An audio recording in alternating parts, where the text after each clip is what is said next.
يعلمكم الله والله بكل شيء عليم. لا إله إلا الله واستجب لنا. لا إله إلا الله تخرج روحنا وبالحق أنزلناه وبالحق نزل وما محمد إلا رسول ما كان محمد أبا أحد من رجالكم فآمنوا بما أنزل على محمد رسول الله صلى الله عليه وسلم. اللهم إنك أنت العفو تحب العفو فاعف عنا يا رب. أعوذ بالله من الشيطان الرجيم. بسم الله الرحمن الرحيم. ورد الله الذين الله تعالى ساغندي يمما كفروا كونغا كافرون بغيظهم تيبوتومبوينغا جما بيغري الله فارندو اسرون كان محمدين Allah ji iri sagandi iri butungwi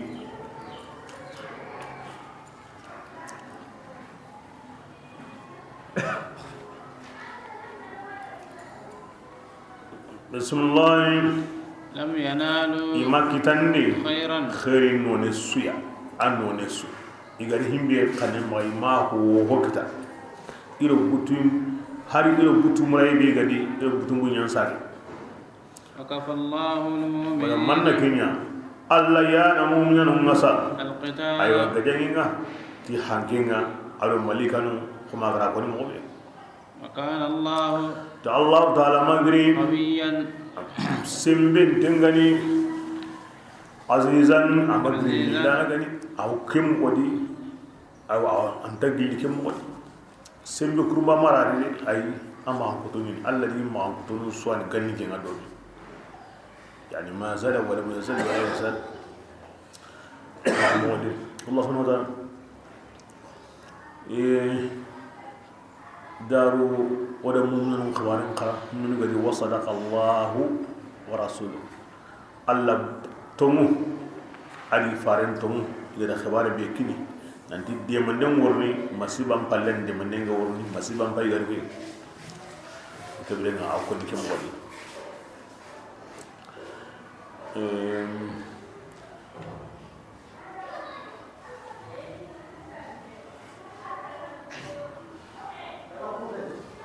الذي فاره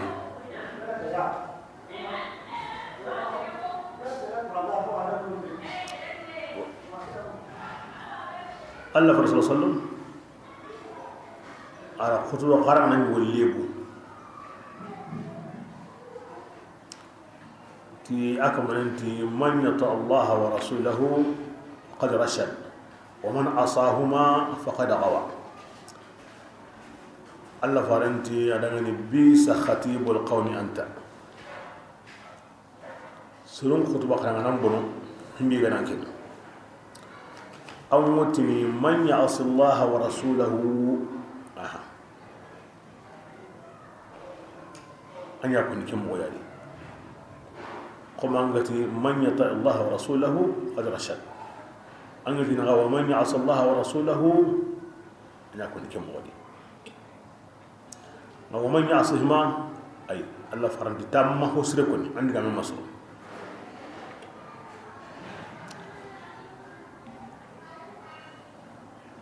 أنغنا القرآن هنا وتو ما يمي أواكن كم ولي الله دي فاري عندك إهلي ay anti kappa da mede bana hanan woni yani wa mun akuri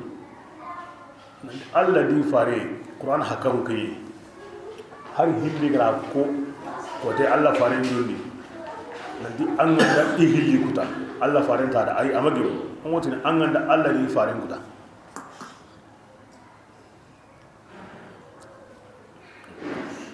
angani hilli ya maryam batu mangani hilli kuta ay anda ko de modi anganda Allah di farin ya maryam batu an kisi anganda Allah di farin kuta aywa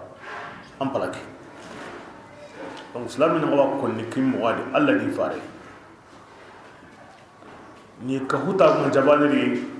anta ko ni kunu ngana anta ko ni gana aywa qur'an ro Allah farin ko do karamu ni nan tan ko akono donc farko mo ho su gono aw digante ngadi aw kabante ngadi to ko wonde be go ikko mo wonde kinyel nanti angandi hilli batu ma ngandi hilli kuta o kinya dagge nga adi fare nya maryam batu aw ko ne gunni anganda di fare nya maryam kuta aw ko ne gunni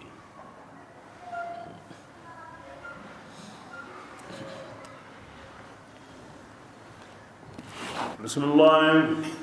وأنزل الذين الله تعالى يقندي يوم كون غدا جما غبي كديما من أهل بالكتاب الكتاب يدون بوتي كاهر سوغا نغاني كدي سوكا هما مي الله فارن كان مغا دان كتاب يلو بنو بني قريظه ايوا يقهنا تقينا دي الله هيغري يقندي من صياصيهم بكا اوان غامني او itanga dingranunga sanka sunu ni maga dibu qorungi maga akorin temoti kobinga an kemire ma Allah hagiri yankandi iyanga baka sanga sonu kama ni dibu lakum bibi tangante ni kobinu manimi way bismillah Allah serindi kun kita kanu yaqaduna kitabiya ku sondo mendi ati jamahay gilliya ankum kun kalli humbinu kahiya kebiden aw kun kalli al muqatila kurnu ati jamaw aw kun mana buraun bokinni azarare dibafu adu yaru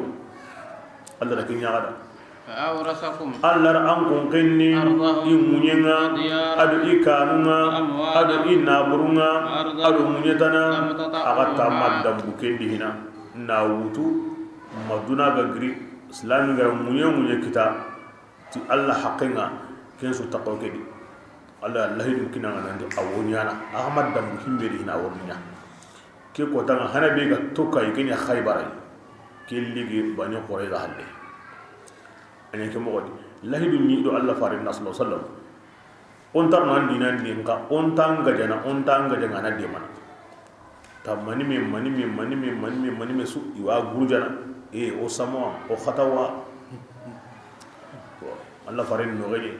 bokke ta jamanga ka hume walla bunga kebrenga yanka kari idika hiya kari Allah farin ga bul hazan ikun sagi diga ni dibunga Allah farin limadi ina anu masa ni labunu di tamun jongi salihanango kene malika diruro haygari Allah sallallahu alaihi wasallam jaramu ngai ayun kolanga awo bagallin kama kullenni tara harenga akamba dibajine Allah faremu o mahabba me Zainab bint Jahsh awo kaman Allah faremu kolan yanki ara tatibani yanki taimbangi malikanti Allah fare ange ndagere nyukingara atiya malikanti arna ya hamma malika numa gada nyuke ngara gilli tan ngate kota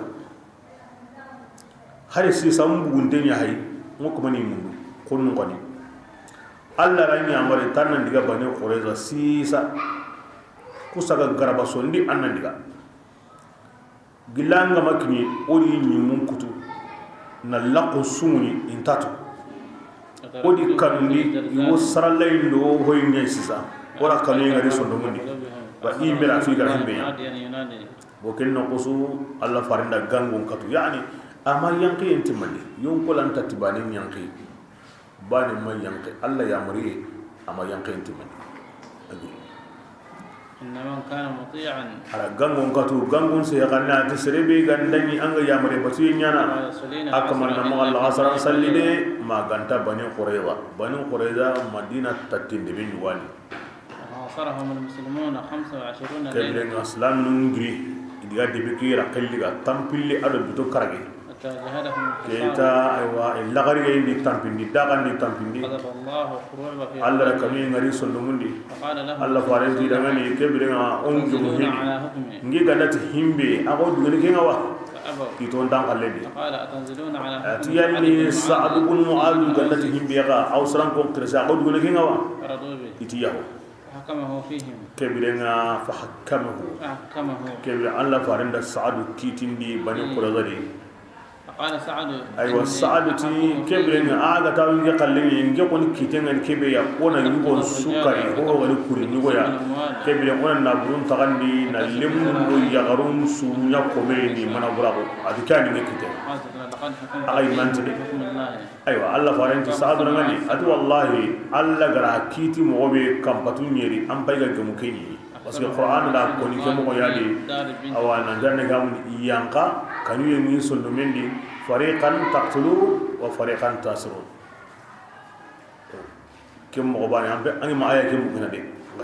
Allah qallen mi min kay فحسبهم رسول الله صلى الله عليه وسلم في دار بنت الحرث كبرنا أن يكون مغني لمن يغرو إلى مدينة أو نقول مدينة أيوة بنت الحرث النقو أو نجار بني غرين واني إدريس السورة خرج إلى سوق المدينة الذي كبرنا الله فارم بقول لا سكان دي هارلين كين مدينة سكانا خندق فيه إتنا كمين كتير كمين يكتونو ثم بعث إليهم كبر هارم كي يأري سوق همندلي ويجيبون أخطب وادي ترمون تكين أيوة أو النظير كوني منكي كأبو وادي وسيدو بني قريظة يمانكي أيوة أغني كهما مي كمون يدما كمون تميقوني أو كم بكا علي أدو زبير بن عوام الله فارين دا كوني أمالي تيني سيون قلان كتو إدي سيون قلان كتو ني وراكي كوميدي لما فرغ من قتل bila kebe gatlay gajanginga anna gamni aywa ku hingani me ken no kusu sa'ad be ga kiti di awstran kon krese aywa aw wotana ku ngola kutiyenga ana fati na sabunya ajjo gintenni ila hazabi bito kudi ku menni do mena ga nyimbe bununu donc bundangi ni wara kita bo irari musirem bangi jagare yoni no ida wara cliché yi no ken yagare ni ajogin to njarama o ajogin te kira kiteke kutu o kita ke hinga ni me ay me joge ke atwa ke saad kira Allah farin dema den kamba gilli nam do Allah farin magatambo makka nalli tahana atakawadi tahillandi atakawadi Allah garahim min tiga Allah du bewutu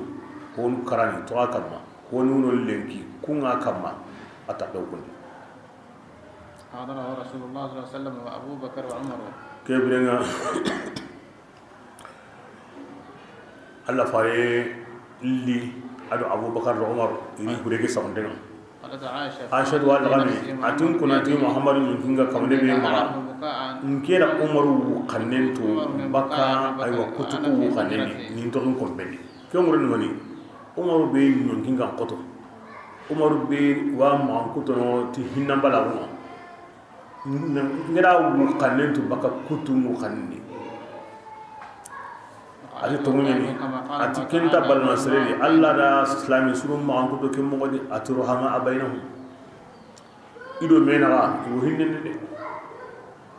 e kembali angunda kamunyeri makamutu musre yongolan kutu si sa e serebane to angu ndi angu yugor yowun mi wu xane ngo kene gane nga awi o kini man ko to bo wona diga say gada hadith bi Allah sallam Allah ganda ya markibe bani aw kene da bar aw yankibe am yankayinti bani wona say katari malika nti ikumo gajen ngata ngata kota ati ibugono sisa ida inyi munkuto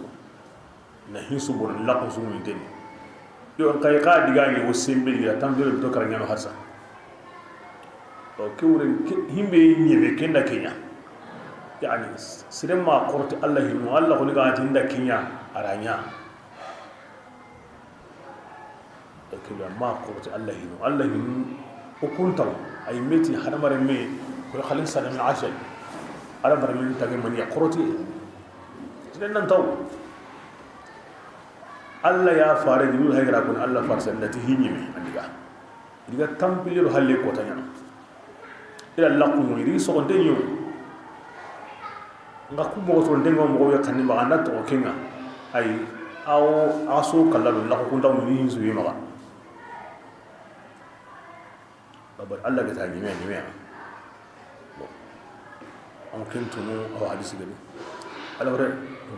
sallallahu alaihi wasallam on manju sahaba yire kundu Allah faringa daga ngur sire mo Allah asran salli ba kan tabani quraywa kidgami ara ko yere himbu ba sa ko bala ko ton ko nuti ko mi jihadi Allah farin digameli donc gilli Allah farin gonde awon ko nuti Allah mu yenyani on diga kurba Allah mu yenyani kinyi min wala fam kunu kunda la asran salli kinna diga ami jaragi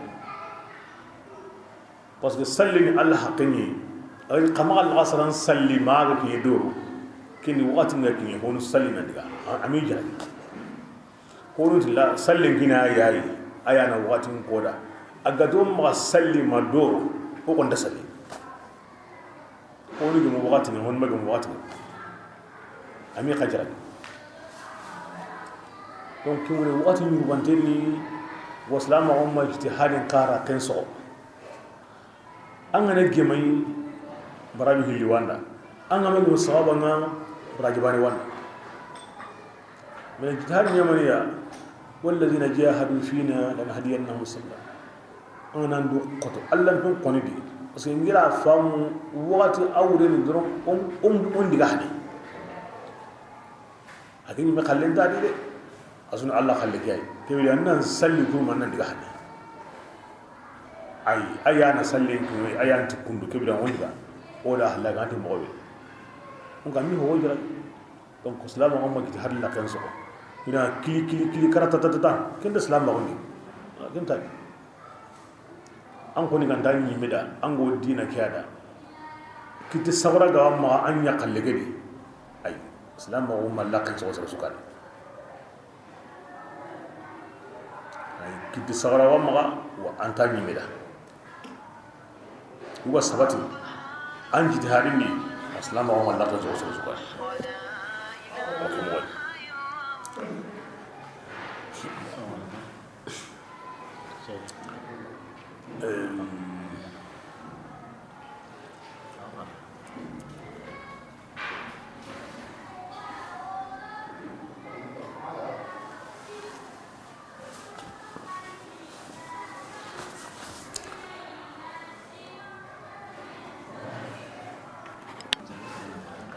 وكذا limun do yarunka kun kanyi yana gam kamun yeri ado tankarage idi su tagandi su bismillah وكان الله ati Allah taala magri قديرا nindane على كل on su شيء. ko demma bo khaybara khana khwaran wore o tiga gri bani qurayba yan ko hanabe kita o kinne khaybara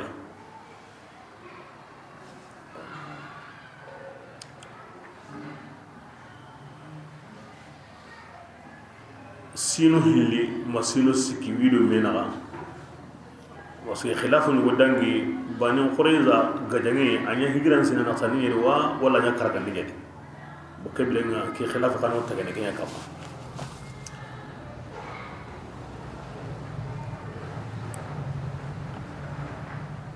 o keblenga akyo ko ni muharram qasul ni bana mu khaybara di khore ni aka kominu segianya temuna kori sora kore munu tamarun gabe munu aru madina naga yankaranu nagati yani magan takem baka wonne صبيحة nam ndahari alla faren yankanu alla faren di jonko inonga negamuni ilankara wakati في تلك الليلة كيمو لهم ديك khaybaran ko nimiti alla faren ngari no sobabe awro tigamma maqasa debendi siresuma bu sero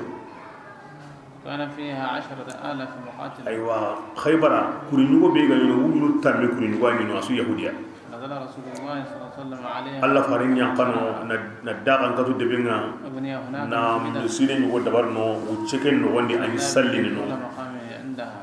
o ti tamaro ni ko re ngeni o cheken no wandi ra kamun na katu tamaro tinge kutuno حسب ira no gom mana burago أيوة الله فارين كابومي صفية بنت هيي بن أخطب كين تقوادي أو النظر كل كان جلد يغريني أيوة أجرا قنيم تغني الجمود هيئة الكلبي يا تقيا فتنازع بعض الصحابة أيوة الصحابة نقولوا أدوك أواكي لما يسوع كبارين دي أخذها رسول الله صلى الله عليه وسلم وأرضاه donc Allah fa sallallahu Allah fare nda awutu na ko awana dahiyar dumandi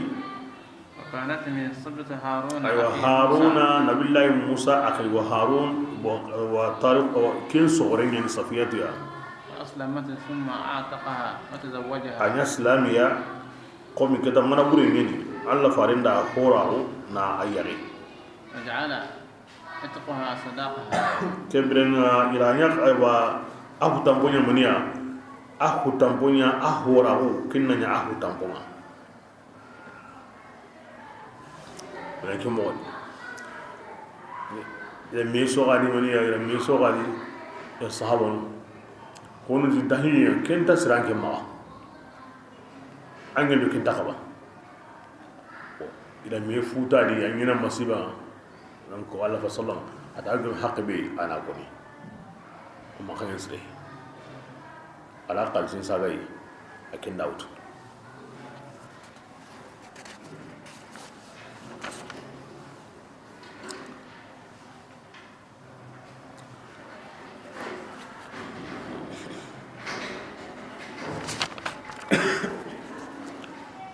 wondi ayaga banege batten goni gana Allah faran tarari sabiya mani batten anya gage atingi yaki hiyati kayen atingi kina o kana ngini go yare mini nin to ayyawa ko tay ayyon kolani kamma nto gen kama wakakani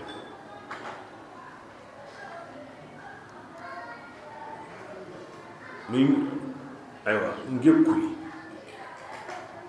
nda kuy ke fajarala kuy qaso mbugu na lekkanin to gen kam nda kuy ke lagam gina gida ati kenya ni penta kenya badanya age tara kuy fajari ange yawa arabun pankama muhammadu kenya untunganga an kuy ke wurin ke atarin spending ya agri ke badanya agasa ku qaso nyambu na lakanin to gen kama aga wundinda ka adi an ge yawuma arabun pankama muhammadu kin yawun tunwa arin benda dinga bade ku ni ga wele ko danga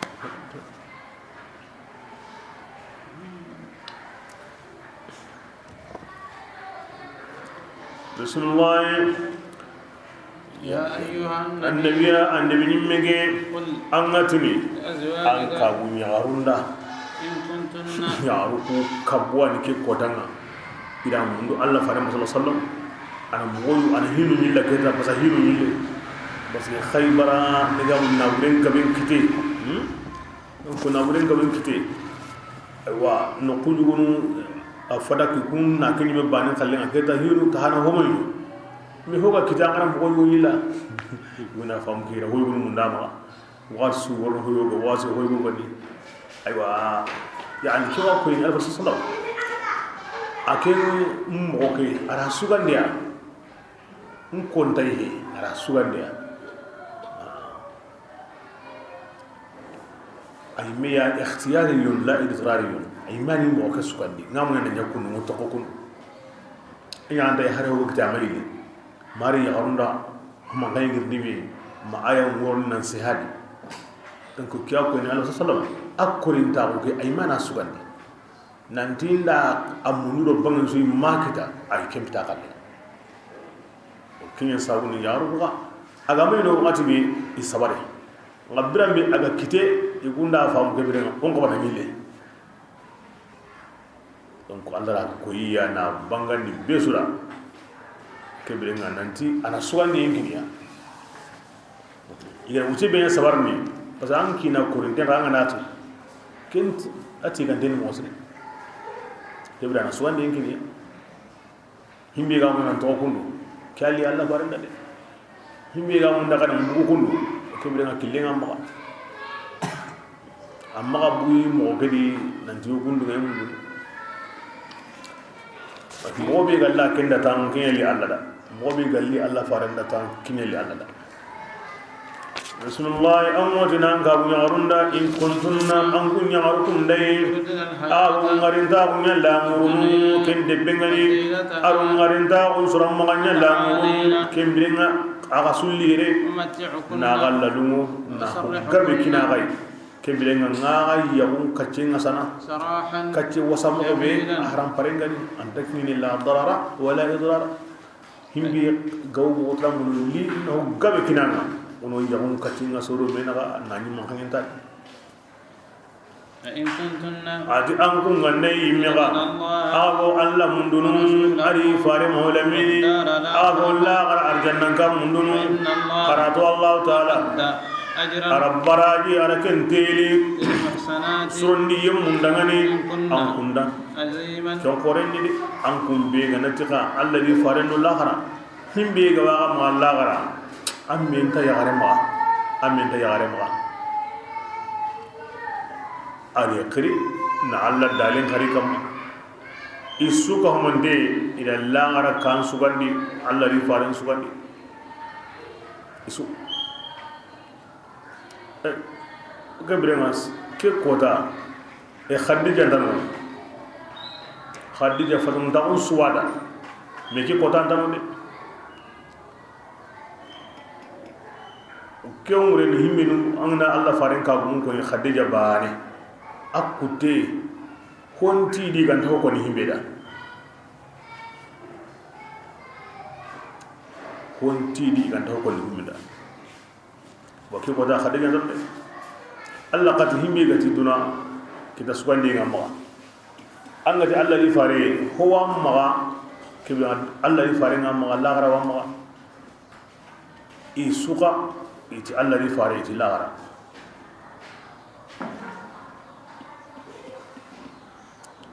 Aisha wono ahwan Abubakar ya Hafsa wono ahwan Sayyidina Khatabiya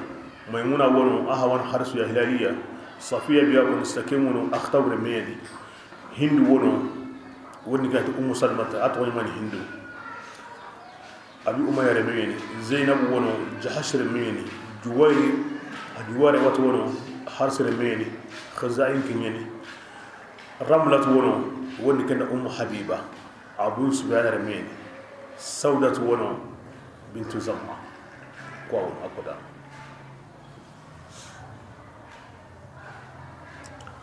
بسم الله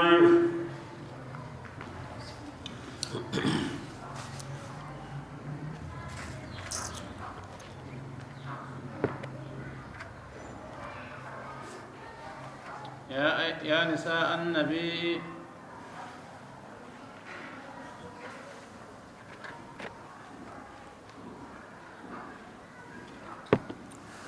اخترنا الآخرة على الدنيا ودمنا على ذلك فكن زاهدات في الدنيا حتى ورد كنا زاهدات إذا يغارو كودا دونا سكان دي لغارا كما يبركين كما ندومي كين كما يبرانتين دونا الله فارين يقو كويسو ورد أن عائشة رضي الله عنها دخل عليها 80,000 درهم من بيت المال أو قل لي إدنا مبلغا عائشة رضي الله عنها تنسجي ودنوراك يا تراك تندي نكمل أي مخلي يدها بتفرقها أريد تنبارين يا مولي تانا سوتغني تفرقتها في مجلس واحد تغرباني نا سوتغني نا سونيما تنسجي ودنو تغرباني فلما فرغت طلبت عائشة منها شيئا تفطر به وكانت صائمة فلم تجد منها شيئا عائشة سمودين يا كودا ati kebirnga oy mesumu kutu honga ati honda no anti na tanda su tanda ar ken ko dan sumu kutu ho ama saw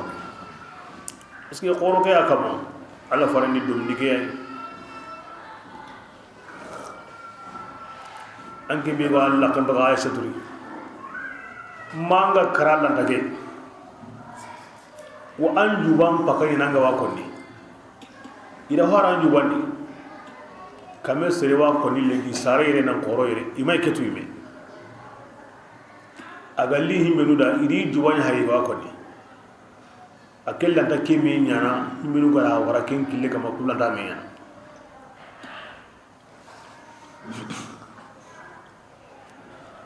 يا نساء النبي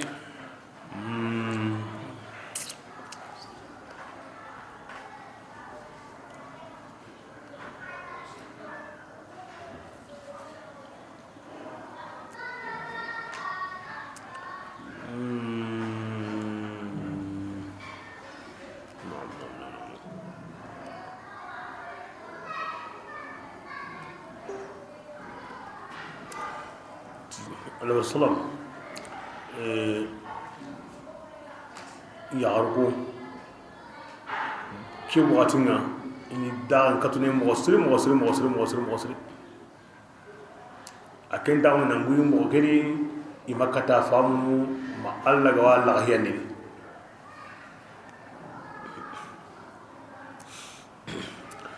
يا الله بارين كابو يعرقو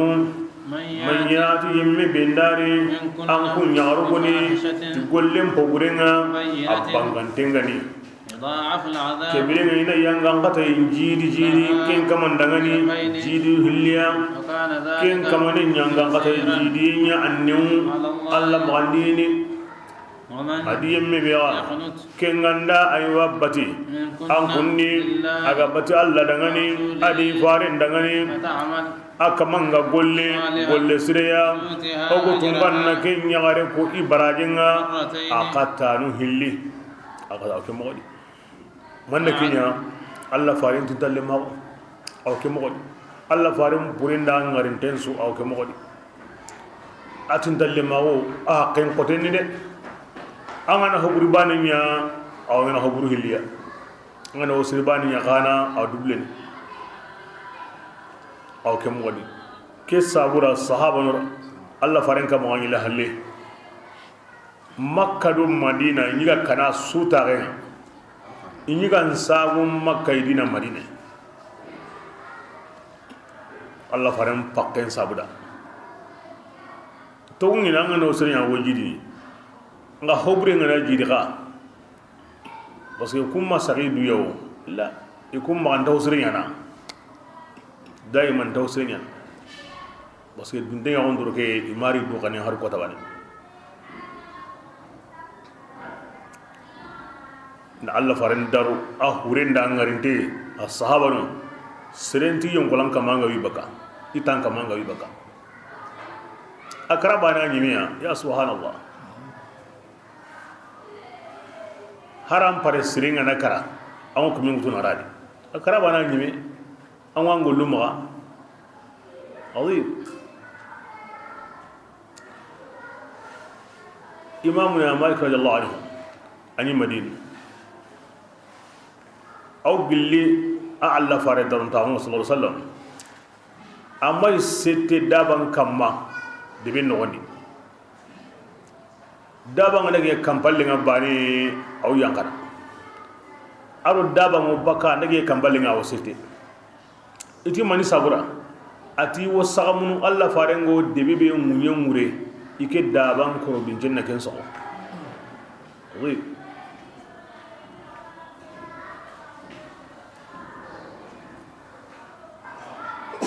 aw gilli alla fare daron dawo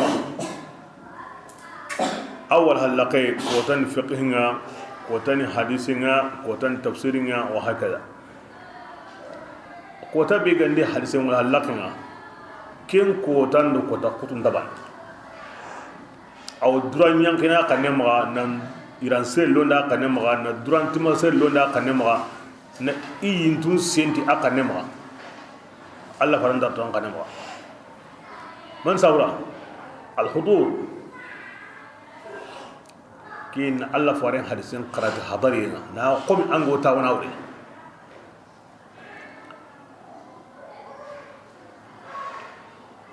او بالله حديث من سنه حديثين قرام وقولوا اني الله فارين حديثين قرنا hillan nan ngo mo be konni na daga ni ke konni asun Allah rin dinni yo sun Allah rin agirna daga wo gilna tawo ari dormenya kundi yu dormenya na kundi swata ndakoy ko tay na to ko mana hadisi wala kan gini ira wari afuti aya gan jimbu am hokoli aga tla wakati kebe agrina idro kunjugu nyanto nyambugadi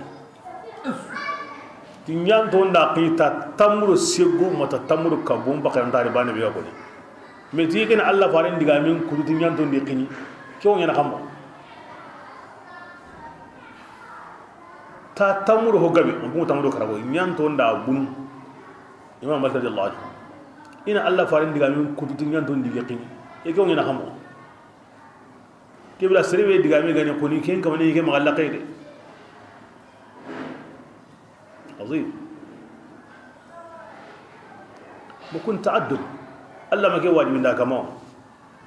لا تعدد مع جنابه صلى الله عليه وسلم جوكو غانكا بس جوكو غانكا اون هوي ايا انا كوميك ني نكو باتي ان تانكي نكو بي مطلقا نجوكو سوندي كبا الله دون غونوا او كوميك ني نكو يغو ام باتي ان تانكي نكو ke ko ta Allah fare mu no aga diga bana ni ya subhanallah subhanallah har ken kamane ngana ino aswambar tar bana sonala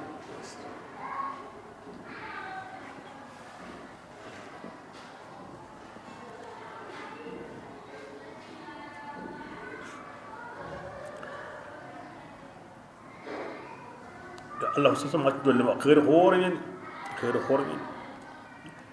aka gumura duna khairin kita ila Allah gara khairin kita ila Allah farin ya mare subatu ila taqin kita dunadi ila kita Allah gara radiyallahu anhunna jami'an wa anna bihinna amin arna dungi sumang arna dungi wa magati barkin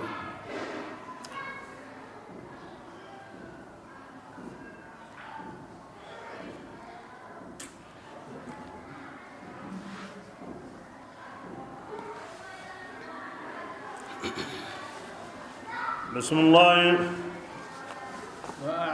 وأعتدنا رزقا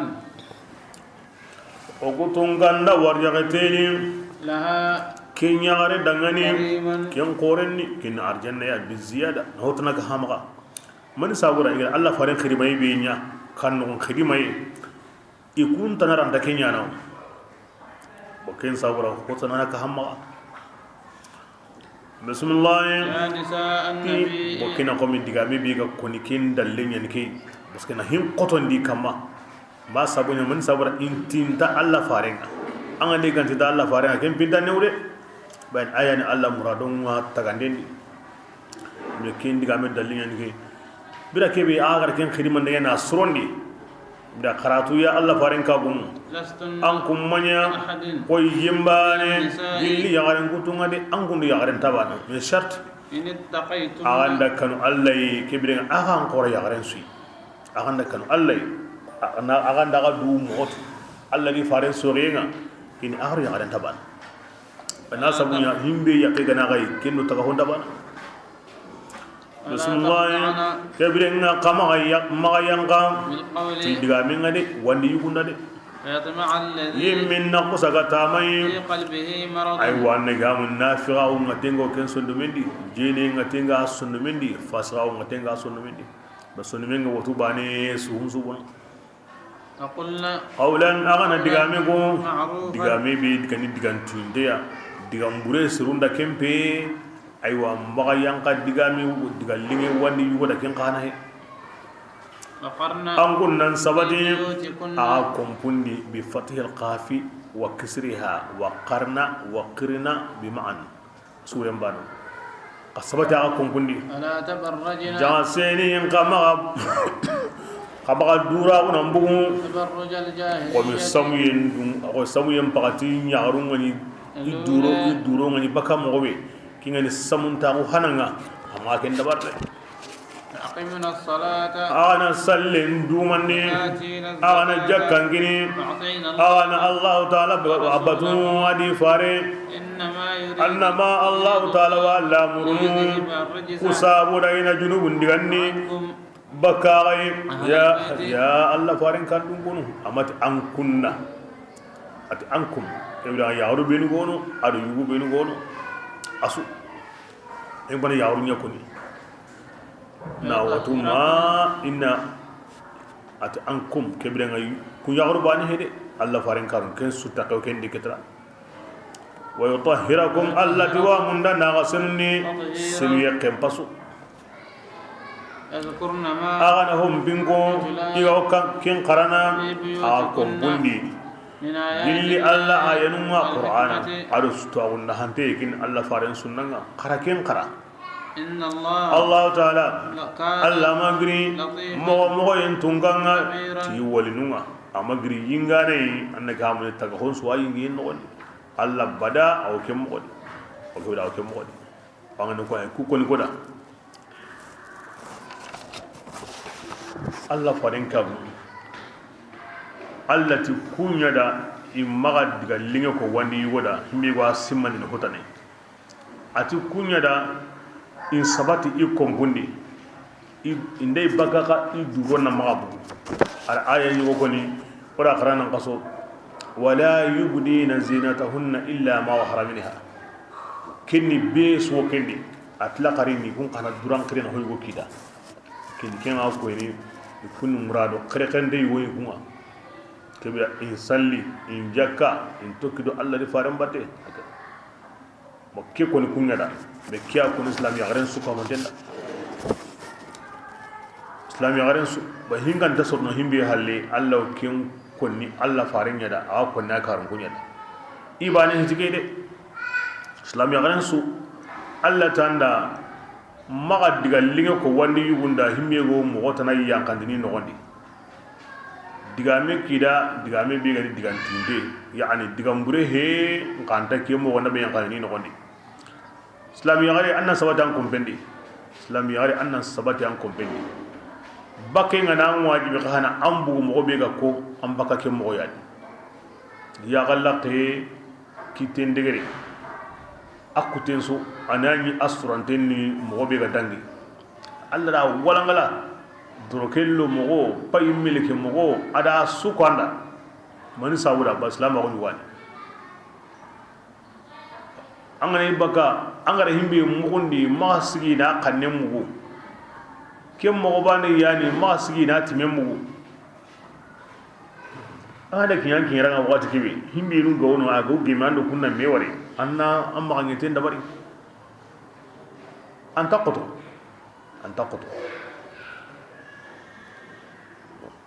oti islam on konnu ngotiniti awa arabun la dangeni milike nga tigendo islam on tame kille oti garini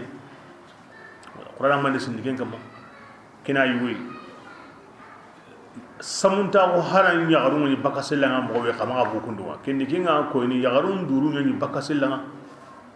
islam on yaliti hijabunga yagarenna idu sujud islam on yaliti arabun la damay ila damay atikem pakatinga yagare ni durokillo ni durki qore atta tumpil holi hindehe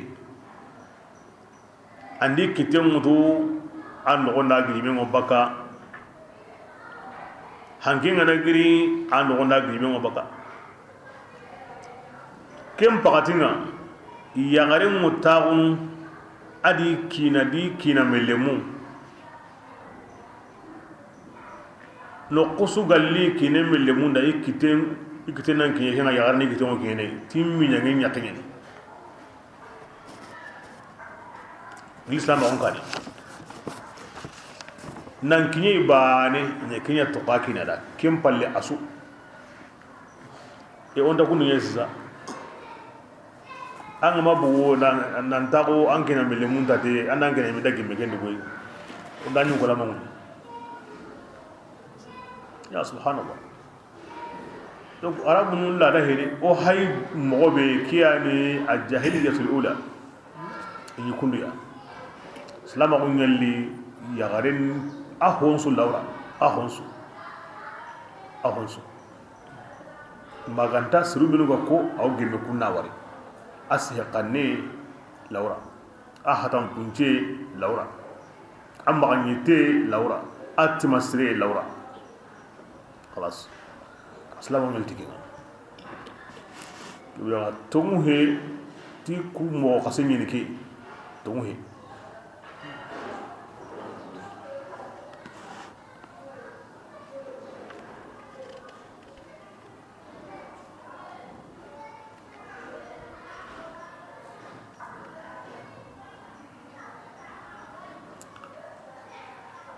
bakres islam yare an golin bai sabati anda sorno bakem palle annan suturi an sihe mo wani wunda annatu salle an pakara to gadi jakka an pakara to gadi allah ni fare nya mari annan pakara to gadi an nganya aywa allah wan sunni aw sobendo merendi ani ni bakanga andun konunga an sogorenga an karunga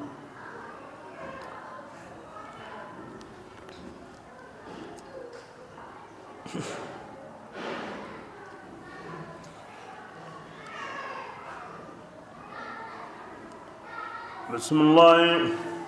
إن المسلمين الله سلم أن يكون مغدي أكارم غني يكون مغدي إياني عن القرآن كرام تبيسويا آية نبلغو إيان كنا كومبندي كونيا كونودا يكون آية بيجا يانكا كنوغندي يعربي كارا كونيا كونودا الله فارن كنوغن جوكو كونيا كونودا yagarum mo digana ikun tirindi wa Allah faren tirindi anda jabu be kini yagaru ya kona koda donc hikma be go Allah faren yagarin gaba yawunga keni ayugoy yagari bane mo yagaru hilli don kullan tali kemure nandi himbe ganda koni kanno gondi ina kensu bugundi himbe na kanno gondi na subundi igama mu hoy yo kontro hoy inda gamoka sida suga ni kudi kapalle mu wamma madina minyang wamma madina iyalin tirndenga ngem minya nyagare ni woti kundu minya nyagare ni wono ati haji wiye wa munda na ko Allah farenda anga dari anda ko ni Allah farenda na jawu be ko ni anke yana ko ni ida Allah farenta ni ki ati kundu Allah farenta kundu nge jondi ki aya yanga nge kombedi kinya kundu yagaru ni tirndi nya honsu hari haydam mo wo sanguna ko Allah farna wa ya ko tirni Allah faringa mo on konnida honu kay luwa tirni men kun tara yugun no kuma andar kanno woni wakati be worni ande yagarbe bangi wo ngene ko Allah fare ne yagarin gabonni kini ahikman yugo Allah na hikman tu kina yugo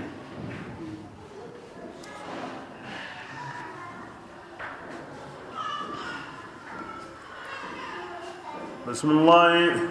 إن المسلمين الإسلام يوما والمسلمات يا ينقصبوا الله فارنكا بوم كوتاي ومثلا أيوة يوتني مثلا دي أنغنا قرآن كوني هاي وقت سو الله نيجونيا هي كوني عندي يغرون كوني درو أنغاني ناسره كبرنا كوني خير و كيندو كوني خير و كوني كيندو كوني او كانوا دمولي كنو كو يغرو باتيوم وري نده لا تقبل منا طاعه الى كني مثلا وتي ام سلمة رضي الله عنه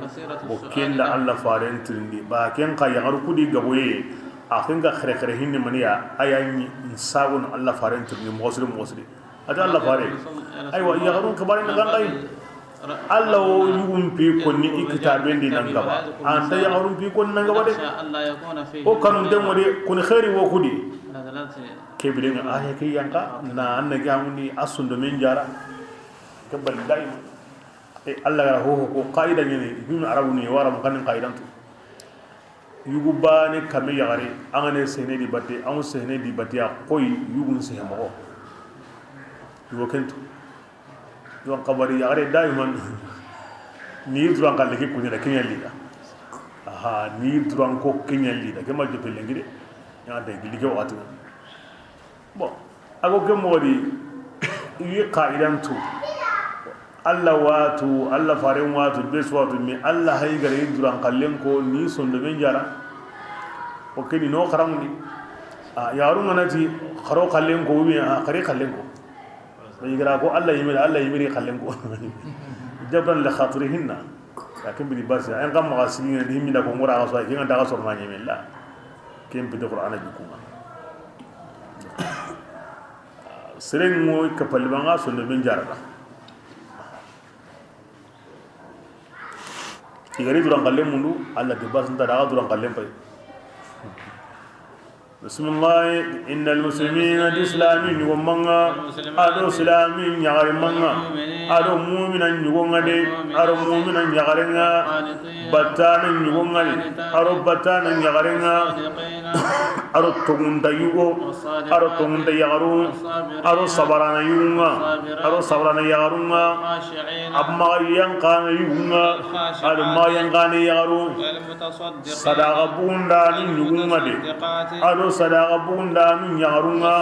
sumana yugo ado sumana yagarunga tanganda na yugo imunan katunda ado tanganda na yagaru junka penda ado Allah hin konna na yugo na gabundi ado Allah hin konna na yagaru na gabundi Allah da kafari saw kusuko mandenna ado baraje saw kusuko mandenna ken qorenni awa kete to ngoni way to makoni kibira ni me do makara islam ba ngolle be ogo me samana Allah tin dolle ma ngata sokedi islam go mu'mina go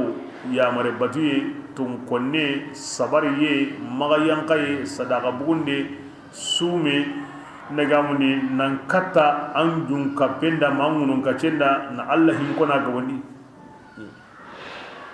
ona me samana Allah tin dolle ma ngati ko kebire nga yugo do yagare kebire nga himbe ga wanka ne gedi ngan kane de la sede be ganda kunya inya mo gondi ti barajo khore wala o kebire ani be sunu do khoto yugo do yagare himbe kan Allah dinan tanga kinan tin Allah dinan tanga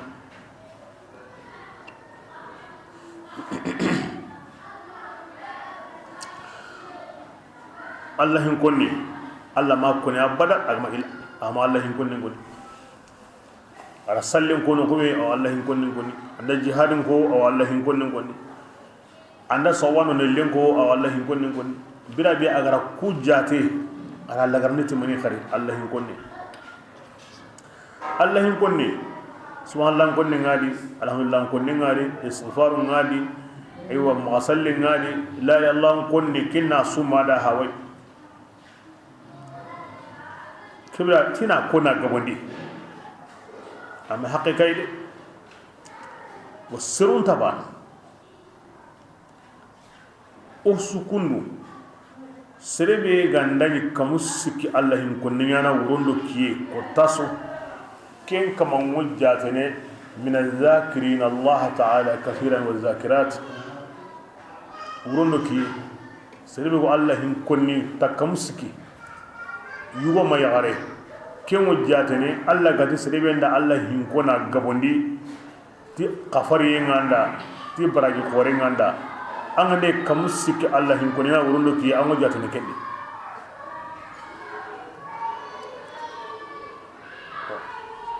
keta Allah hin konna nuime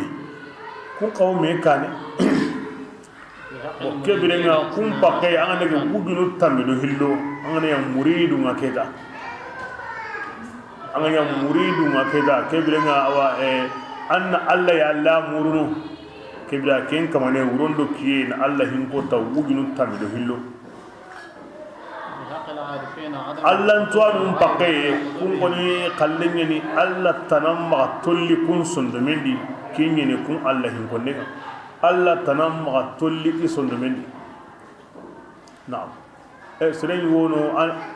Allah kan wurundo Allah hin konne ngam filli nyen taray anduna finya li nan pakrendi ta yo kendo serebe al hudur am padam denga wa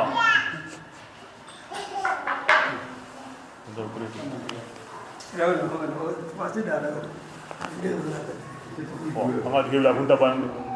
kiya sawni Allah hin konni daiman anga Allah hin konni mo hadar yendo hadar mbalawo anna Allah hin ko ka sirebe wo Allah hin konni at hadar yenga ara nga da Allah kunta hadar ngi dabana bas hudur na hudur walakin la murid bo amna hay tangana imbe puran nan jate kedi ana yi a Allah hin konne wurondo kiye aw kam ski baga o so tan garlem ko ta su kun gono Allah hin konni allo mo takamtu so banga kamski nelle kamski himino wali fanyana kun takanta kedi wali fanu hilli wo himbe maga kun takanta kedi hadranya koda enta kanta kedi ini kemure ne kun koni takewadi o be himbe go strello na di keni takamskiya akamuntu mira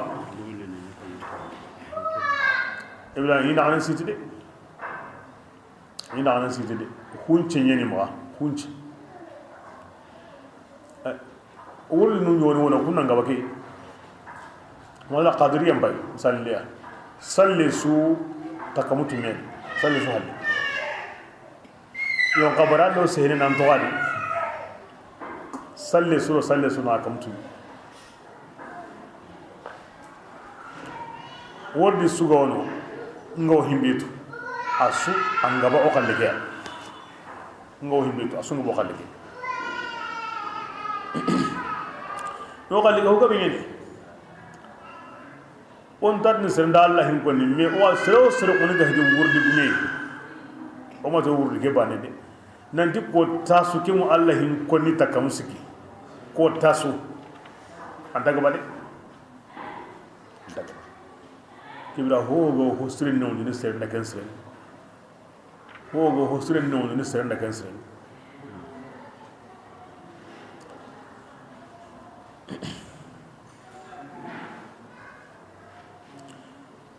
golle ke nonni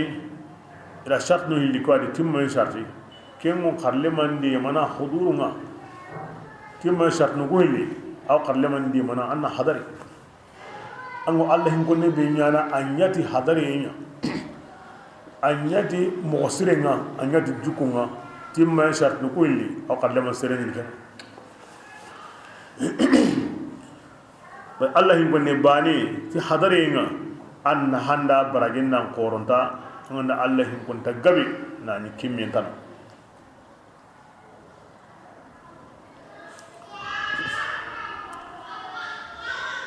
Allah hin gonne wata suzure ngasikan tadi la ilaha illallah ayam pasu Allah hin gonne su sikan tadi batiyen tanu aga hosorno serenda mo su koy ma salle angana ma salle nyam mo wondam bin su aw sorno da mo su anda riga sheikh yow amar ya sheikh yow aw sorno da haranga ndam ma salle ne du ko enta ko aw sorno da istighfar batien ta aboten taqi batin da boten tade Allah ya himma batin da boten tade kibra kusika hundenni na kini qarlema esvar mu hoyi aw serena na dunadi anna na laga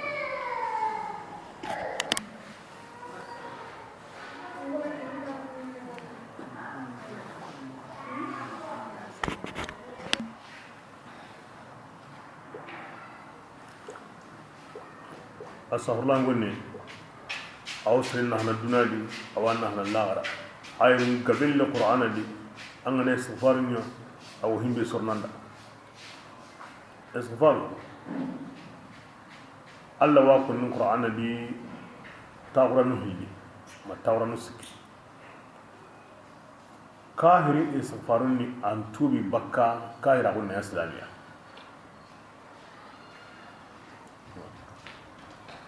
islamin ku kalleni nagamni intubi bakka junubunga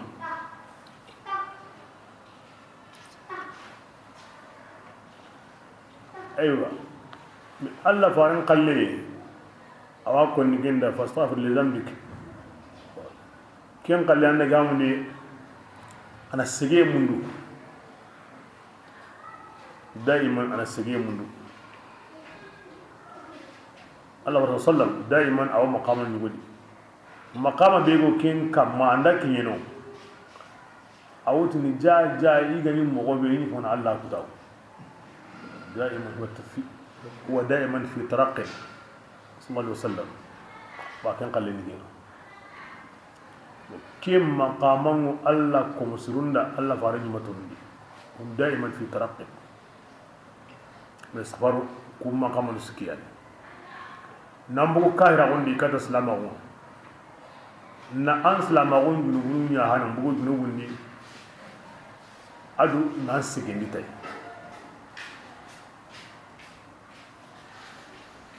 اوكي بيدو كنت ذكر سوري ما غاندا استغفار boken no wondi anan nasro kamen gaben kinanga misalinde lemmen gaben kinanga misalinde na jimbwa munyende misalinde na naburen kinanga misalinde wakada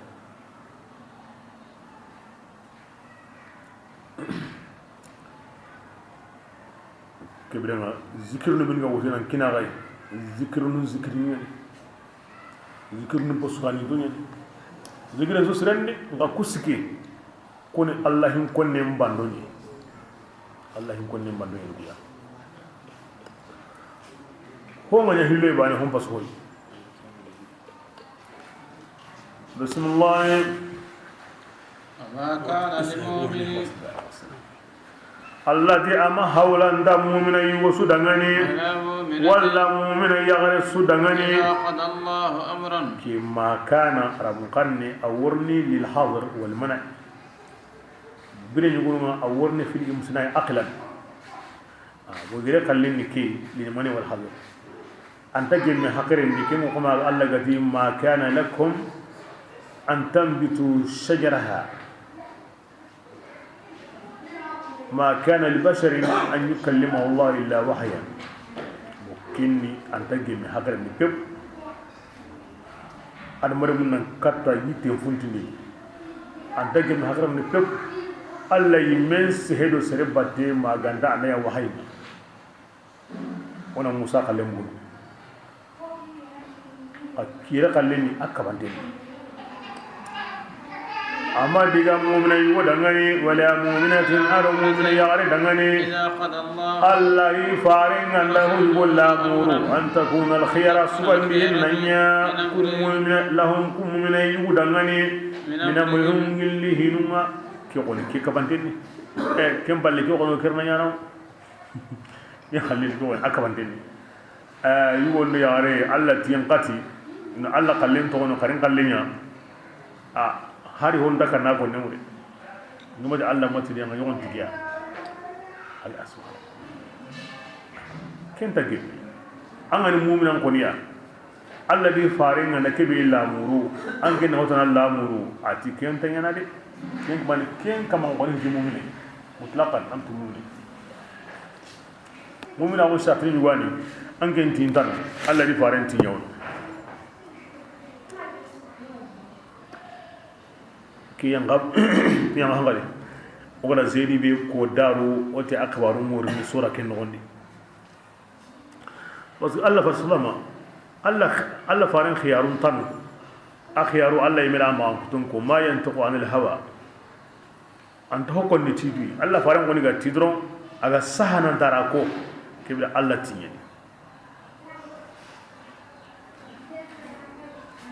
ibra am kemo godi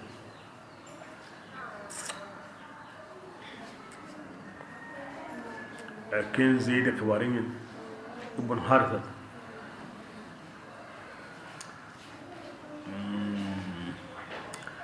عبد الله بن جاش علي أخي غري زينب بن جاش الله فارين ده يغري كم مندو na gamni awodo iwa mun zedi yada bira kebe igra sunanta wa mun zedira a kima lungida mosri basa zedi ya hana kinyin ummu aymanay atwani barkat habshan kinyin yani ko binni hate binni nyen alla farem paba ya tumbare ni amai ahawai alla farem paba komenye ni ahawai alla fare ni meda yagare ke horawo alla fare ama kome mara kome nganya hoyi bana siranya hore ama kome mara auci ara kome tan ta dron andanya hore alla sabra auci kome wale ke hawai alla fare nya hoyi yagare ke kome wale ke alla fare kalle ara hora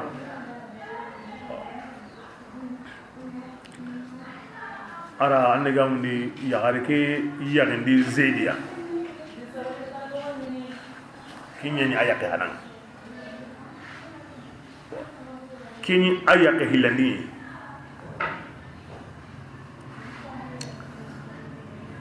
ati Allah fare ngena ampatune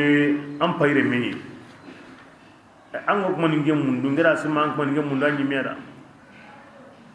ngi ko ntadune yagani sirata nay manyime parce que Allah farin pagar le mengeni akullenyi ahram parenyi bo zedi ke atto ngai to ko me horon tengeni bo ahaten kahana kulle mai bo yagare hana be ga ma kan ken kahana me a ja Allah farin go ni bo kyo ko ni ga kalle agra ni wonde Allah fare anga o mundunu na o kini an ko horon ton kay on tadune tisre manime da Allah faran pakar le muye ewa brake be ayanga yanga aga tani mu'mine anke abdullah li mu'minin anke zainab anga tani mu'mine li mu'lal mu'minatin Allah ri fayan ko ni ganda kebe la muro sagontata antane ode antane ode donc islam ho ara dara dunya na mini islam ho ngari wati kebe ustad awraq ala sunya qalbi idungi mumina ko rasukan idungi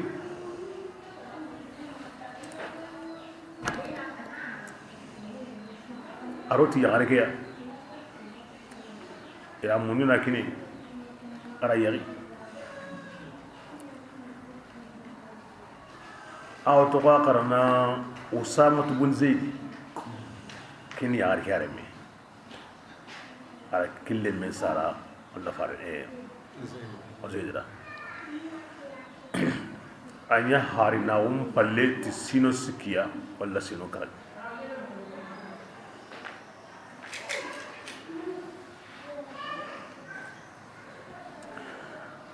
مكي يغار زينا مكي وونك الله فارم بالي هونت سيني باني هونت قسكرك أهيم بنانيا كندو هنا ما يا الله فارنا عمل لمكتا بسم الله ومن الذي يمن به أغا الله كتنا أدي فارن كتنا أبادي كين كمان إنسامو سميا أسمون داقم بانغانتيني أتوكي موي كدوغي وكالي مبوي الله غابو نكيبينيا أوا سابونيا دبارني كوي واغونو حسكيه الله وامو نكينيا كي قهران مغني Allah farin yemel hutam pombundi ara dinaru tamikini zaidi ar tandu medri hami ado pay aro doroke aro kamsoli aro tankarage mudu yille hunce ado tanjike mudu tamaro aw kanya ko tambo aga bende dinaru tammi tandume dirhami pay do ko hore do kamsoli tan karage mudu hunce tan jike mudu tamaro ar kenkini dinari game de hunde an mutuni min kalle kin fala bugu min kalle wana to watu atu yenta ko mose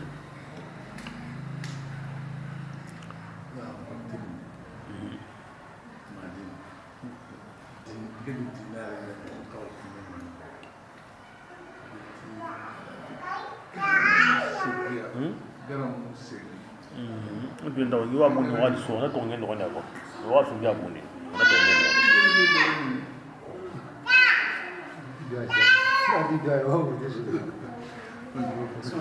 Ayo.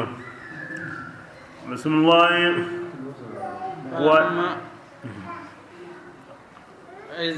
Ya Rasulullah angenna biren sima angatini yemmen dangani alla ganne manni akammat islam agunga angen yemmen manni akammat hora agunga an nyaken tigidi andu magandi kanu alla yiwarande kibarenni ma anke mawlamino humundini andu di Allah taala kim bangandanan kingani anga samunu serunga immagati adire nyonya kenyari Allah taala am paulanda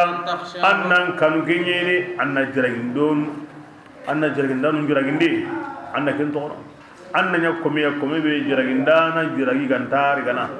an Allah fare nyakin kome kebira nyakin modi ki wakati dangi ya garen kini zaide ya an mira hutte Allah ko kebilla burnu wuce dangi halle yaran nan no baniya zai duru ya garke in tak mana me fam zai ginan kinye yaran nan kinye be su kalle ya ga konanda in tak mana ngiw zai diga ko Allah garu zai di yanna gamundi bo Allah fari ya garke ngiwa walla Allah fari ta da ai ato amma kanu Allah imanya kinra kenda ni Allah da Allah farin tuindi nanti iworni ayyagindi Zainabu ya wana kella khega bugu aga maestro himbe halle ange yani yugo nganya ni yagarenge suna nyambara ndidi kenga ngina tinga angalangi ngina tikenda ti atogamba aka ko ndinga nkenda nanti aworinya ange nyakena akebe ya manni an saka muna surunga wotini arire menya kenyari ngi alla karako andangani nanti karallem munkiri hawai aha wandire men tanyana sirere me alle me ati antanya na alle me lemmi be yakin yakungo haramina lemmi be ga wanki nanga wakin antanya na kina kibra ken saka munya an qaba alla garan tu indi himbe nan da wornya nyakenga an qaba na kenya bangandi ma kin mugoni anda ne wuri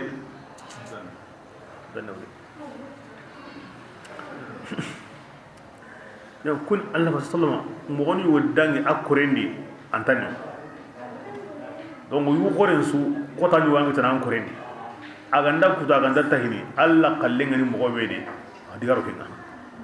anga digaro kinga aw dangi jamo karna wini nganga na tanga birsana dadai aya ganda bakade kiya wo kuri gabe bisana anna Allah wira kallo non kulina ko ko islam da awre ni kore ni bre ni gona o bisana gi kamba himbe go serem bugo ninde to godo Allah halle kore gumi angana to godo Allah halle anda brise mo Allah tinga ni himbe ona yakundu aw dangini khairiri aw dangini lahiyadi ya sawa Qur'an wa Qur'an din kindi ma do hubul sandeni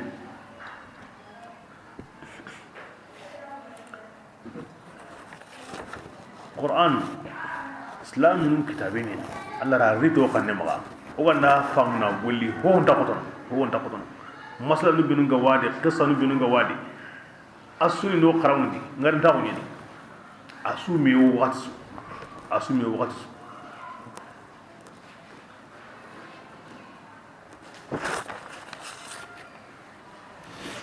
to asrun diga min to kono alla garantu ni himbe de kenya unyana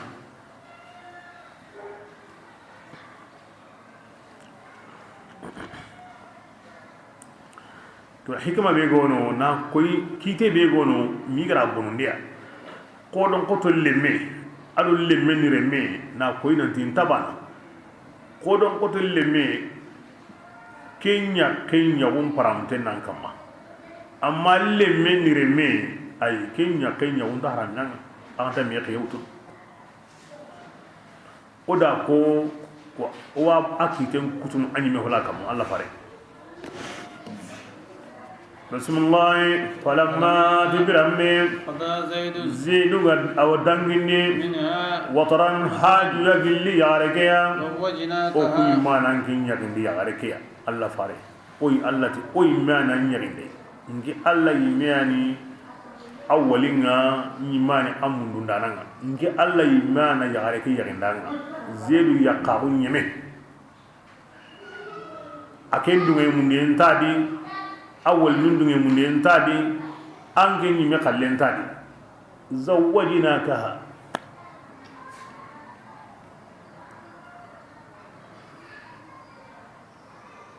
زينب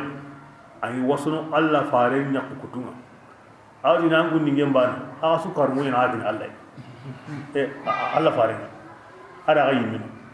الله نيجي كني الله فارين أوري من دبان أرين بان دبان زوجناكها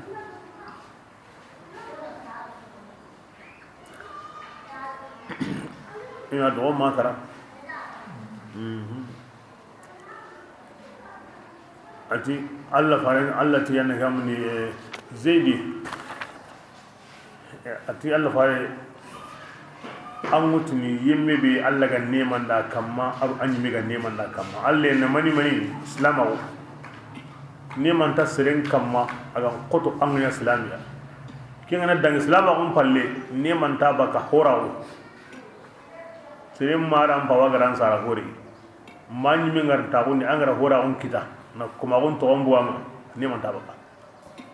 sire be gara nyanda salama on palle Allah tan yorna kuma ne kinni bani yagare ke min katta kinni zaidiya Allah ne manyin yagare tin tasri Allah faran palle agidati Allah faran palle ko ngadu Allah tadakhal ari takrarina ngeni pare ngana himbe angani mu'mina ko ni bo zedin kata ya gani na lemme ko sala bade kini ne manye kan bala manya bo kenne maga buama Allah ri ne mata nyada na to on ko ni qur'ana bi zaidun falamma qada zaid sahaba kamelu buginu sahaba su to onda qur'ana zaidi bani su to onda kibla kini nema khore ya garinga buga ma ahrani nema bi qora ginga ya gari ke bi hakman ko ya gari to onda qur'ana bi sahaba ni gonda ya gari ko to onda qur'ana bi ita gonjo nyalli ni sehenga de himbe kamma ko tabe kulani yanki ngana to on ko ni abali Allah da harago hoy kinnan fasada atto qur'ana di aw qarne dunadi jinnam maga serem maga malikam maga Allah ko muslim maga aljanna garata ko qarne Allah da ko khore nyada ko khore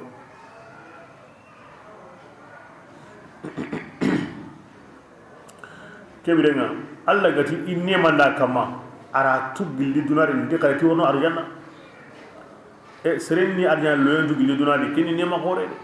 parce Allah nda ko ne qur'ana di tiki nema ni hulani kamma Allah farin nema nda kamma kin kama na lo yimbendi e ko ngena xambo o kibra kin kan khairu khore donc ko zeli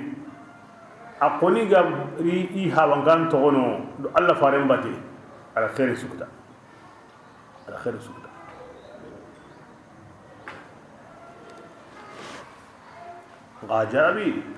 ajarabi Allah farin da wutu jamori ta hunde he utam ko he dunga munde he ho ke diga Allah faren ba ne da bil ijma andine yaren yari nani sere sura kan dadi har hutam bon bin dadi ke diga ba ne da wa anya ke ba anya ni gamuni awa hijran sini karagandi Allah faren ka ma ngila halle ki yare bulan Allah faren ni no aya kulli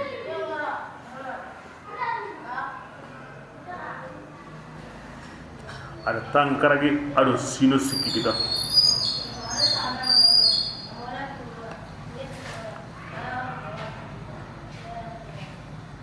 Allah faren ya awutunu ala yigandi qore soro na daban kurusi be sura ciendo yigande niga kutten toko sabanu mutini Allah faringa walima be nya Zainabu nyagandi ama me nya yagare su nyagandi na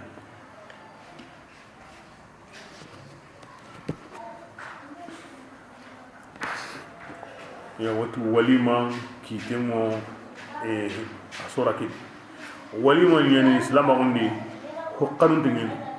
seriganda watu yagare anna yigande soro na islam non khirinya to walima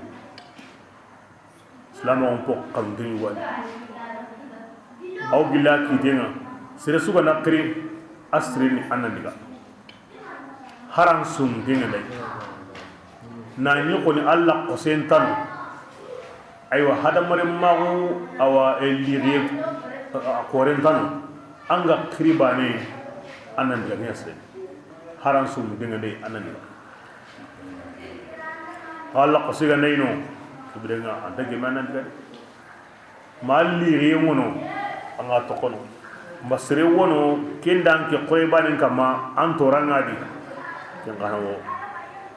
gambala wondi gandanta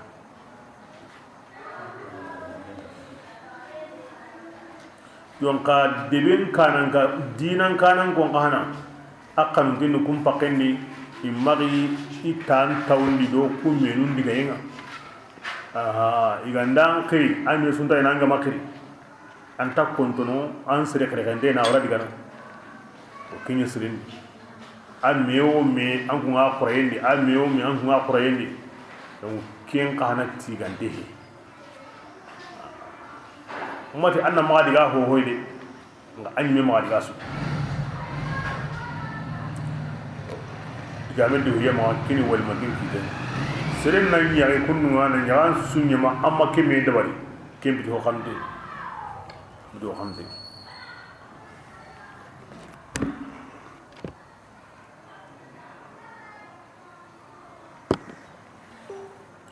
bismillah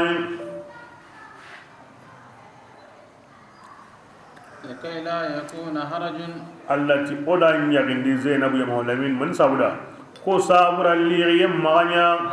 mu'mina sirun kamma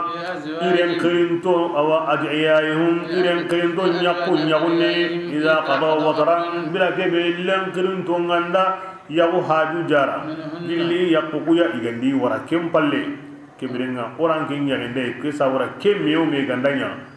awa len kirinto mpawanu inatu nanti rawaya ko bure gandai Allah mai ida farenya gandai sallallahu alaihi wasallam wa kana amrullahi Allah ta'ala kitunya kenya nyampoide nyawo be ken Allah kitunya de ke Zainab do ke Zaidi do ke Allah fare gilli ayahu hana Allah gana ke billahi murawa sabun dabat ne ke mo yadi bismillah ma kana ala nabi ما من حرج أما يقول للغية كان كاللغية غنيا النبي من كما ما من حرج أما يقول للغية كاللغية غنيا النبي من كما ودي الله غركين دغني أدغني الله تعالى دغ كل قسين كيدي الذين إلى النصب بالنزع الخافض ken Allah sunna qasani yemmundi khalaw kun yemmu gadangi ukane adu mu bini gadangi nanti yurubay mu adu nyimmun day yagundi yurubay ngida o kebiren Allah faren kani yuwa yagulli riyenta kamma Allah ga tazawwajnakaha kebrenga yagulli riyenta annabi nyimmun kamma yagulli riyenti kamma yuruba yingida dawuda kami yakenya ma are musliman kamu yiri yakenya ma hore aro kamu sikki tombare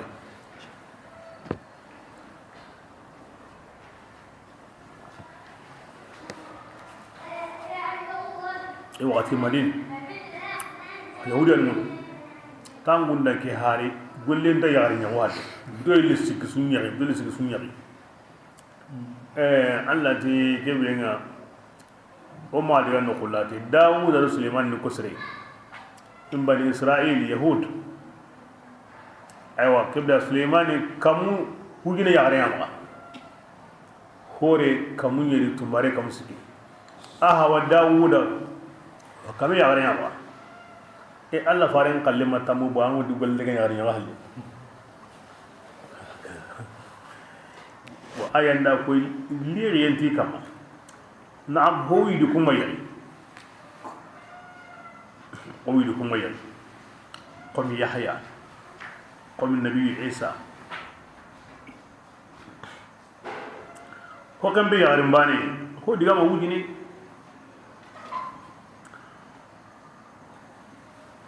bismillah ba an bi mo ke farku yani hayhon yani hosun misali anga diga baga ya jon koy mo ko sire am meñi di nga diga baga ya jon koy mo ko sire ndi am meñi di akana amrullah ta Allah ta'ala hinunya qadaran anya langiranga maqduran akitina de Allah hin su wati ne anda kiti himbe wati be kemunya na yibda anya kundu بسم الله الذين أتيهم مبينوا إذا كنينا الله تعالى هارنا غنغا كنيان كان علي الله هارون تكن يمبان سويا إلا الله ما غند الله يعني مي كبريان الله هارون الله يغدي سوتيكا هارون كان الله ياي انت كان كومسوي كبريان الله فارين صلى الله عليه وسلم الله غنتانا هيمبينيا انت كين تو قسرلا الله فارون يغاني antar ke togono nan tangari ngeni antar ke togono di serumu tini la alla ga tananya harun golle ngan ke be yayin takkan na kome kan alla ya ke brenga awat wardiya bismillah wa kafa awasi billahi ta'ala hasiban kurosin danai bismillah محمد ميا يمبان صحابي جلا يغورنا نندي حبيبي غونينا حباو بي غونينا سابويا اگر انت كل مي يغي كينغرا واقي متنو يغو خوريدي اي كنتا امنا كينغا الله ما يغو خورن تانو لينغي نندي كيم باوالي كنتا اري موسول دمني bogona digaro ma kana adigambaninga are min tar nyayibu khore jango ago kine yago yana yagare wara ogo din are min yago ire min yakamu kenta nyayime baki ayadi koronda nun diken koronde mo walli ki ayadi antar ni lengo kita ken wona krese na nyagi janko kenga wi yake walla ana utime are mesu aya kembo le memma qorada na ngi yago yuwi ona digaro kana wure banenga yu qoren ta ga dillengi himbe ga ngi yago ni yaken ngarati alla farin le meni are mebe yaken yabungo haramna kama ko da zede yu qoren ni kana ya la dini men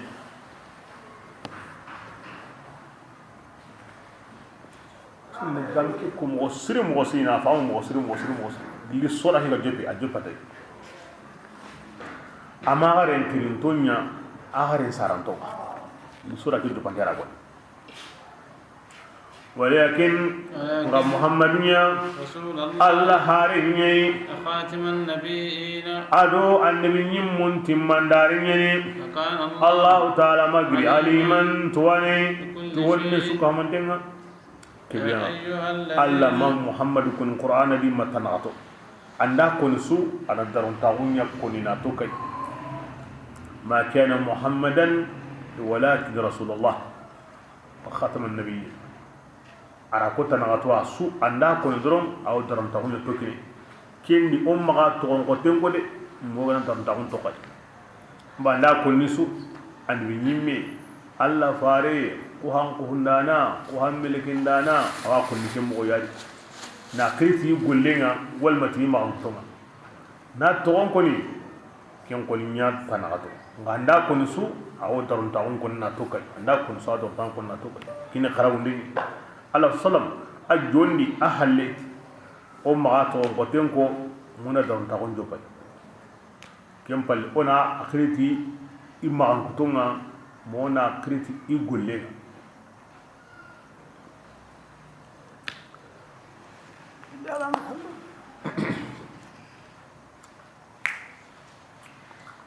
bagani Allah harini ni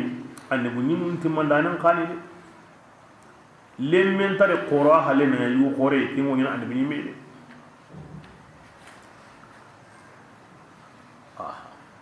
are mun tare qoro nan to ni annabi ni me ballem arlin gun sara honti nato honti sikko ibrahim ado qasim ado tayyib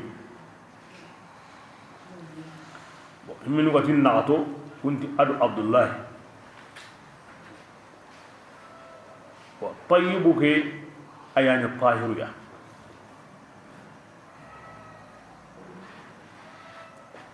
wa kusu min wati linyugun nagati linyarun nagati o kharamo wata kama sama radiyallahu anhu akin tari nyugun nagato ari nyare nagato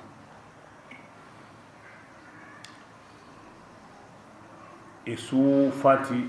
alla fare ni mekane nani imaki ango seren kili wakati beti yugo komi akin ngani anni munti mandanenga wakebe are mun kam maga balighahu nanti wokni ni haqqen yugodi imaga nya awa igantanya na anbi me man sawura ami me gabe wono lemu ngaha ire munya anbi me nga misal li qum sigina ibrahim bo kebrenga o al muni menka ko mi wa mun da sallallahu agama digana lenni ko qore tono isugra samala ibrenga daron ta woni woyani mini base komentano angan qora allah magadina mo laminiya agar comment daroti ho hoya aw allah farina darno tame kameya al mu'min won dangi ire munya anbi nyimunga ki faru ngun dangi ire munya ki faru kebrenga aqaqalunga nek ni kem pakena to ngarin tagundi kebrenga daron taun ngoni ngan himbi khana nyeyde ay walla kuton ga same ta ngini lagarima kebrenga interesi kilendi wa hada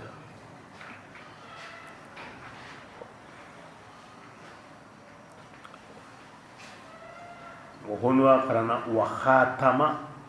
عند خاتم ودو وخاتم قراءة سبعية وخاتم النبيين أدو وخاتم النبيين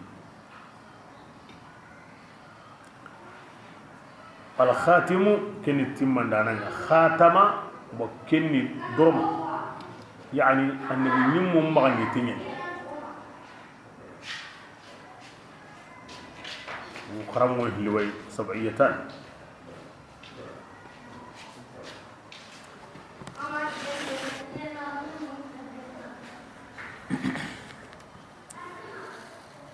الأحمدية diga kille kurumba ngwani parce que amaka so mosri e kun diga kille ni yani ido jamangara me sori himben di mosri je mo gandai akena yiwe ti Allah faadin piti harun ko ni timmandana ni me ti andimi nyimmun timmandana ido jamangara me sori himbedi agimu mo gantai kina yiwe bati kharamo hilandi ke khatam to kibrenga tinne sintano himbe ga wa ko ni nanti atti mandana ngene hot nan tan digene sintano anga ne ke ko ni wonde kharanki te bane non kente khatab donc angela dagin to ngene bonne singan himbe wasuli ko ma annas huwa alladhi la yaqbalu ta'wil ken nesma wure tan tay ke hadde to ya karamu ko tan way ken karamu ko wure tan o kenga i worne ti diga ngabe o diga min ngoni ni mo wasiri wala wati tawa sallallahu tadi ulama ummati anbiya bani israil ido kundi menu ngabe worni yon koni maga alla ko mosre suga wono awo ko mun killikata allai ko mi alla farengara mundu mo be ke suni andami me hara on goli ken kambe ti masalan o ganda musa do isa na gampai musa sareye gollini mi andami men gabelladi e diel ke on ngana musa da kamo ke min ngana alla farenda bo isa do alla farenda hare tanamari mi andami men gabe mono koy wo ñana isa da xammo ke mi nga den alla faare ilo gundi handa mo wori nalde mo ira jaman so himbe ludi mo gantay o kinayi yi dan do non kinayi o ki ko ni ya sunna so ke di islam ni jaman so ke di salama on jaman gan himbe ke bi gan sunna nga kingini Allah sallam kay harun timmandana nyani an woni mun timmandana nyani himbe ga do jaman naga idan tan kinayi isa worni insan tarni kinayi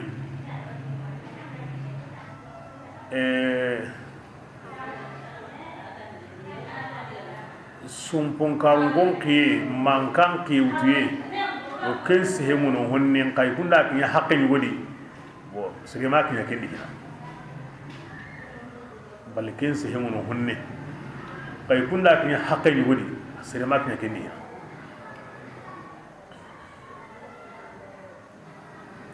donc aji manga wen ani azi ida qata parce que ida iftawu ya alimun bin gono nan tan qaba kala wa daiman kulan snugo idam ma hay muro demuda kunyana dema anglino ambassade nda dema na wurundi diga lon si sa akis mare me kena gujan kamas mi gala joba da kosu nyara na kosu nyada ikungo ni ma nya salama o de manne kane ba iranya dron salama o jamango sankini mo be do o go nyana o go mo be ngani hamana serebe goda batte ani millionun na adama be bakkas lamin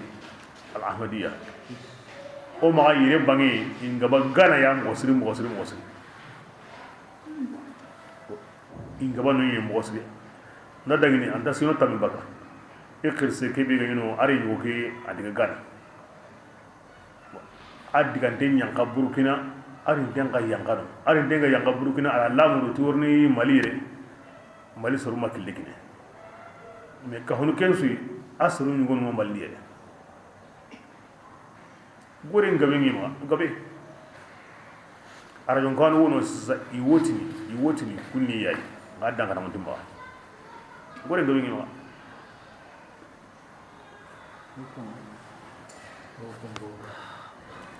hamaniya ikra moge akaranteni de to ko ne sazo may du ne akaranteni de akaranteni me man angana tafsirin wadi akaranteni andaro fanni bidi awus andaro fanni bida kitabe akaranteni ango karangin tum go bedi akaranteni me man argonne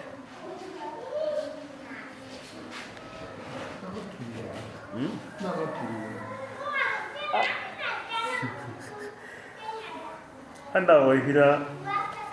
ko ga kata ho nyugo nyana nyugo ni sembe ne hin billahi ko da da ga da sembe na buringa ala sembe to awu kenda kanya kin goni hangen da dangi songolo suga giri anta sembe ne to awu anta sembe na buri taw arin dai na diga dinne anda sembe kuy wo hilya bo kinyo dala anda sembe to awu goni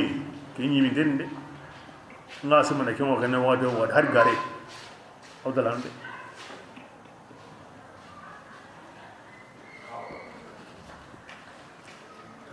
amnek min so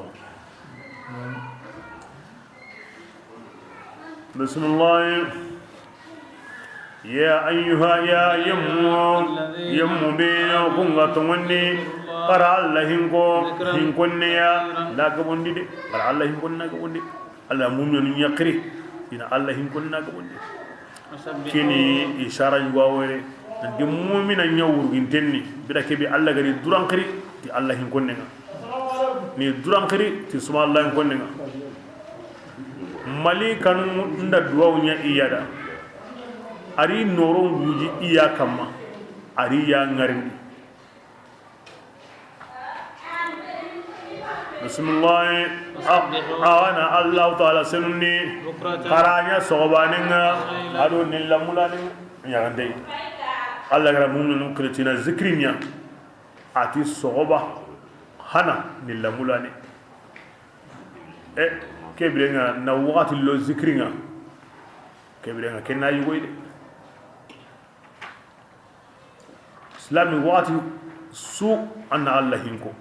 an sagunte haran an mogonsu ga wakati yugo koni khana anya mo kengo na allah hinko kendi mumina on ta go jenya ni na allah hinko soba hanan arni lamulane wordugum qur'an wa sitide unje ngama huwa alladhi kibra allah be ga tagani hinko ken allah yani kamanenga aw hinnene ni hinne ngara kamma amali kanun qaw aw qafar gese munde nyana gada ko sabura ina gabba kendu manni kafira bitenga kata tunde noronga allah magri hinna na gani ti tumunda nunga tahiyatuhum kibrenga kin mu'minun nyamma kuti allah ti yusalli alayka awren ikewa hinna imali kanu qafar gese munde nyana gada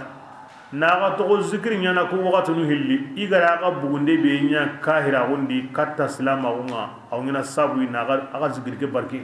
awngina sabu naga du mandi aga bugunde mo ken bitidi aga to ko ken norodi bila mu'mina atta manche muna kunta mo tin wanna allah hinko ko wakati nu hilli na habe ga allah hinko nenga ko wakati nu hilli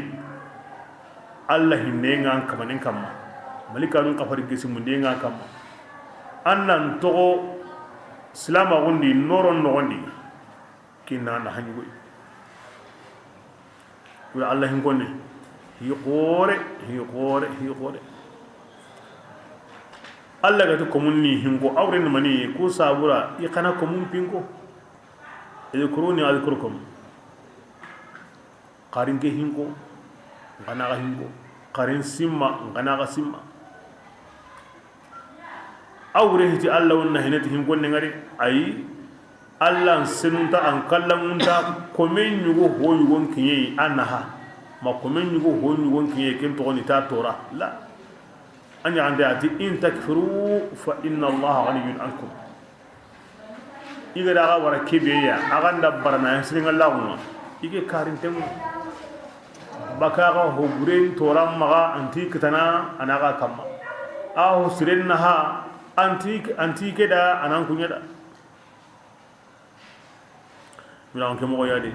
oku allah hin konnen na oyi meda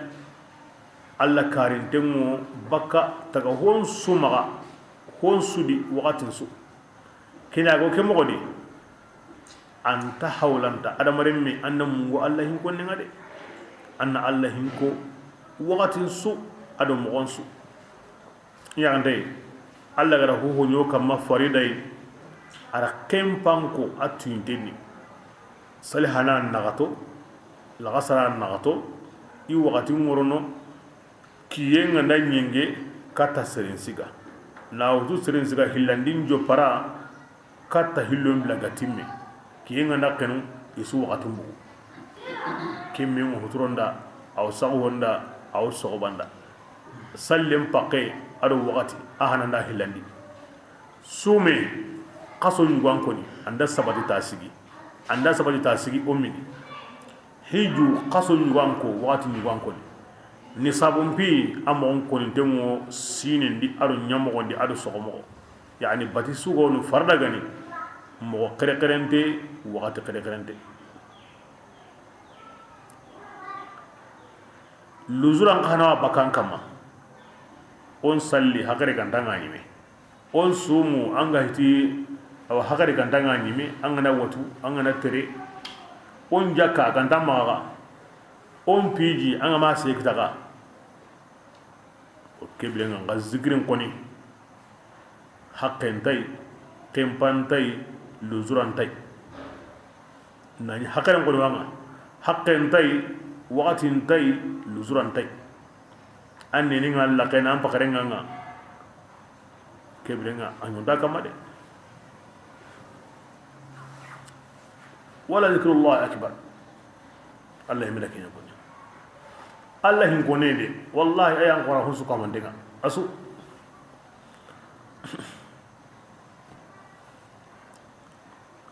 bismillah يا أيها تحيتهم وكان بالمؤمن رحيما ati mu'minanu kantande gilli allah ko tambe igaw allah gemalle maunu kinni salamunye anaru malikanu nenen kamma katta ya malikanu mutini rabbuna yaqra'uka salam mu'minan karakota agara serubi ni kutina allah hingo sobandu nelle serebe gana allah hingo kemmo dan karakota allah wo kuninde lono malikanu laqendi o kamanti nan kunyinen kinyandanga seresu angra allah hingo soba adu nelle nan bira kamma akamanen karakota allah ti yo kuninde lono malikanu laqendi kata kamanenga seren kara wakati malikan nan dandan kamanti nan kunyi ken kamanda mina bismillah wa adda ajran allati da muso saw ihin konnanu kudangani ken korenni يا أيها النبي ya annabi mege o kuda anke mawla minqi nan yashilai مبشرا adu nan nyangali lane adu gongondana ora nyakri lane ka ta'alla batiyinga ya Allah ya mariyenga oda nya hitille be noron tengani وبشر kabidanga المؤمنين ke nabiyo aw aslaminu mu'minu inyagalindi bi anna lahum fadlan lan bi fasamun da qore wo idangani illa Allah ta'ala ken qorenni ken arjanni ولا تطع الكافرين يا أيها النبي ما كافر يا مريم بتو أرمنا بتو ده إن دا كريكتا هوي أقوان شريان سوغني أيها النبي ما يا مريم بتو ده ودع أذيهم قد إتورون دين تغنو ما يتوغتي إتو إيوان تورونو ما يتوغتي كنا إتورون دين باي أنا تغنو أيها النبي وتوكل أنا بينهم بسني الله تعالى مغني الله وانغسنا أوسي وكيلا بسني تي الله تعالى كمي غني يمكن الله وسي كيام كن الله فارندا الشاهد والبشير والنذير والداعي إلى الله شنو الله فارن تقول السراج المنير أنا سلام من يغلمني خوري بيكاني أما تكدو كاهري بتي munahibati huwa washar yan so ngai gana toro de be yan amma ke tukata me bi amrihi di Allah ya mariyenga Allah dumenga kebirenga hikima be go luzunundi kinyeni na hinne undi sere gandaro hidi na ni dumen tanda hikedi aw qotono dumen nganda kite hindi bane awone kiya sabuni sheikhunu nagam ni woddi gandinde nya gollini ihinu su ko mandendi kebra karammogo nganda karalle manda mogo be digande anda nan dunganda kenga kebirenga kenga nahana anya tuwagu yaw anya warakilinde yaw anya hoho dambe karammogo nga dunganda bane kebirenga awne unanda anta ko tan kam kadi nganga ma ho ijazan kita nandanga nyana tandui faqad atal nafsahu wa ghayruhu wa saddat alayhi turuq an mirandu sara anda antana saru wannu killen so sujinan kad kamen ngada hina gamari o tin ha asaru ken tafilu an minan honga tanduya kebirenga an ko kamen ngada hina gamari anda mi saru anda anta nasaru bas an kentar anta nunanda anta sornama himbe go ko antiwa munana hana maga anta nunna maga anta sornama wa anda lokilin sutani mekani yande Allah farenga di fati bi iznihi bana sawke kama kibanga ho ngana ijaza mundadi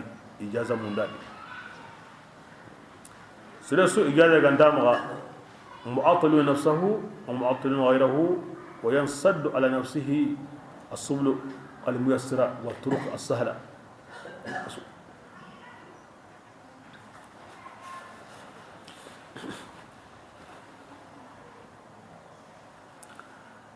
بسم الله يا يمو بينو كنغا توني جلي أغندا مؤمنا يغر يغل مورو ما أغندا مؤمنا يغر يغي كم بل أغندي ورا من قبل أن هم كاني أغو كينيا كبيرين الله دمانيا أنكو غرندانا يغدانغاني يغري غرندوكو كما تعددونا يغرو كنجاتنين kebire nga gara ku yagaru ladungo ani kacce ngara wara moya e parampare ni jana ko ne sirega naroti andi yagare tamautu katta yagam bilaga wona tambugadi kebire nga hilla idan tan kin yagare ndambe yagam man hina yiwonti bugadi ay harin ne leke hotnara wo amuna o kinne idan pintati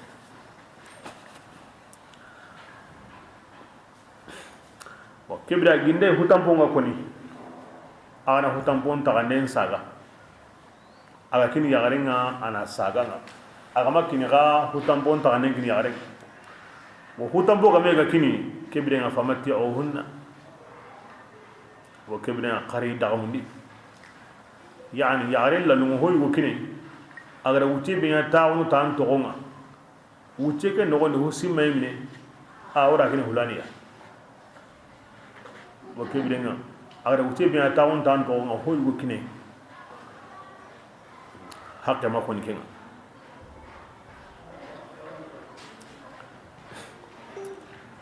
الشافعي ما كان واجبي الإمام مالك ما واجبي هو قانونين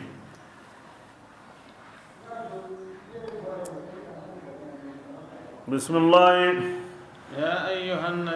أيها النبي إنا أقتنغما أزواجك أولا يكون دي أندغني أن يكون بينو أنغري خطام بونكينيا وما أولا يغرق دي أندغندا أنكي تنغر كمرا جلهم بينو الله تعالى غير كمرا إنساغني ناكينا نمبو كاهر نمعكتانا ودا كون قد دي أندغندا ولا أمبغر اللي يعرون دعندنا ولا أمبغر اللي يعرون دعندنا أدا أمبغر اللي يعرون دعندنا ولا نيجر يعرون دعندنا أدو أمتوني اللي يعرون دعندنا ماتوني anda kono ko simmene amma kapalle muni ay khalatin yani amma wa khiyaru an qasa himbi ma himbi an qasa adam ma habe miwo mai miwo sare habe kin to khalat islam kan ndi serema kapalle muni am pa wa yakunyi Allah raki akonna dangi anta gemme serem pawa yakin yagunta digananda kinni amma kapallimu ara himbenu nyino himbenu gara nyino ama himbenu nyino himbenu gama nyino ken sumbana am pawa ga yar su yari ento wonde am pawa yakin ngati ammanu ken himbenu gara ansara anyi memma ken qahanamma ngati khalat ken amma wa ghiyaru ken kulli nyaru kundi ganda ken to amma tuguni ammunni am pawa tuguni an qasa am pawa yo am pawa an qasa yo atonta am ara mukannin khalat khalat kun ara mukannin ni gani ko manda yare kuma ko ni mo bismillah allati ku ya rubbinu iga bagam bagana kapanga minu garim madina kapanga amma himinu go makka iga marhina ay kem pagati sere su ko ya islami yanga mari madina islama on kiten sultanda ya le ma on taro menaga de mani le ma on taro menaga kiye wuti en taro menaga islama on shatin wani mangari madina aro yagare ka diganda kengani yagare awatundi yemmeya ke yagare gandi du kini annabi nyimmenga annabi nyimmen qara la muru ina yawi mundu nanya kutampo he khalisa kiqra an kimba nya de Allah fare islam kutun takanta ke masala konidi allungo islam yagare nyoda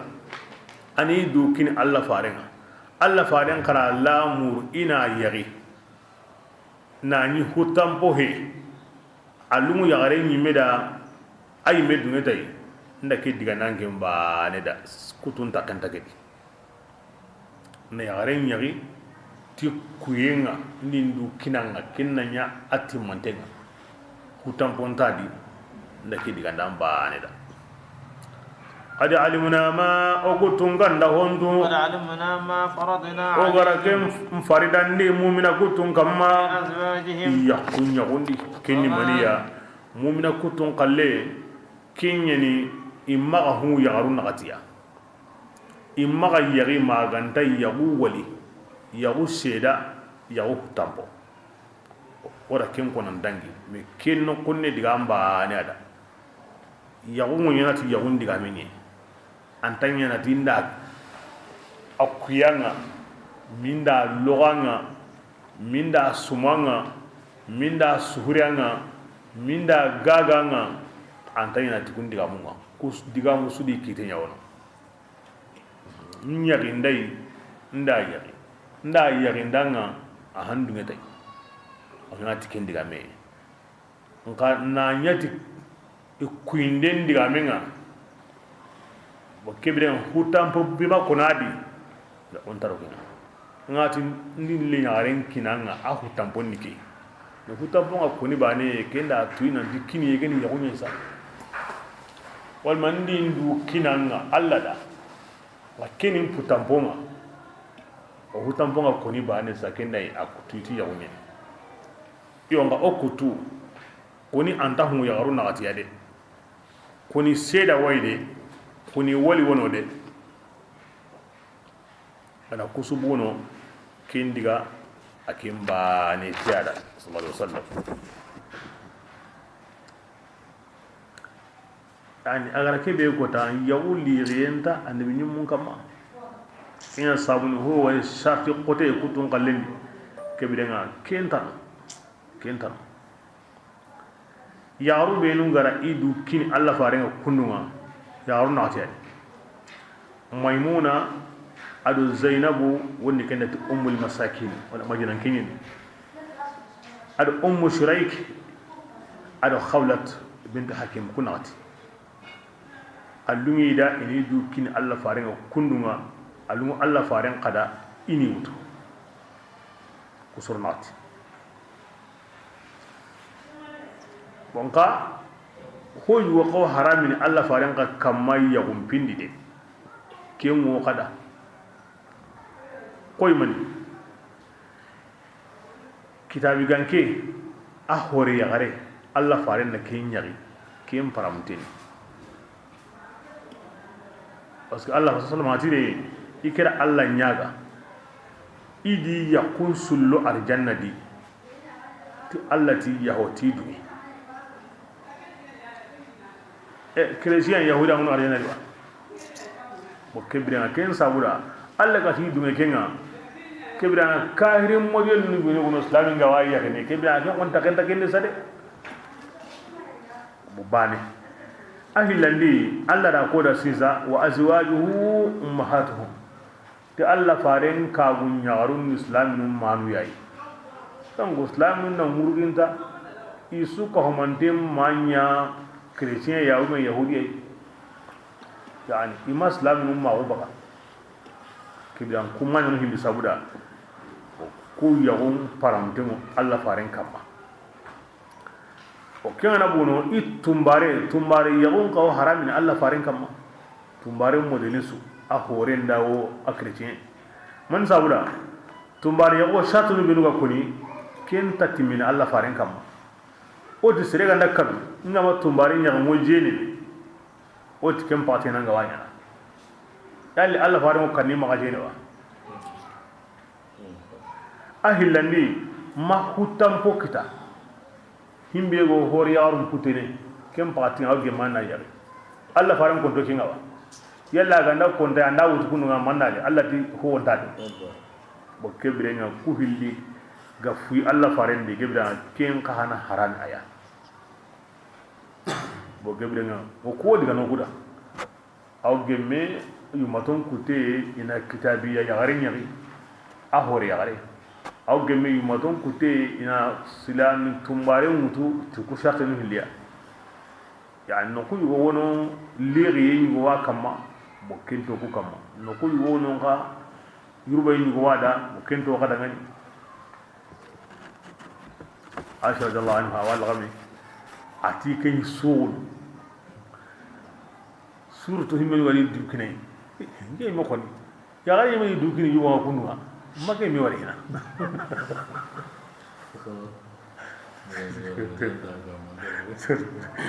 yadu nge mo kon ya gari mi dukine yu wa kunwa make mi wari na ay hari ginde se be gandi hakarni tini to ay ngoni sugunda diga men yiwadu Allah ra diga ndara assalamu alaikum ogida ayra ko ben ngoni am pagar lenya gare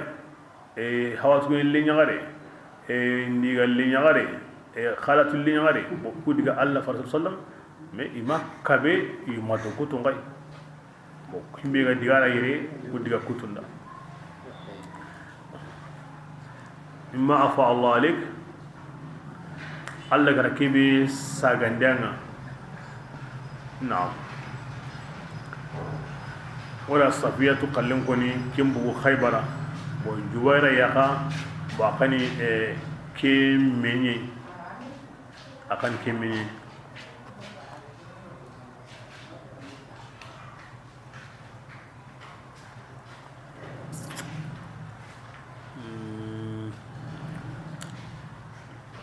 akin ka igra atagani agimu sabitu bun qais qallenyi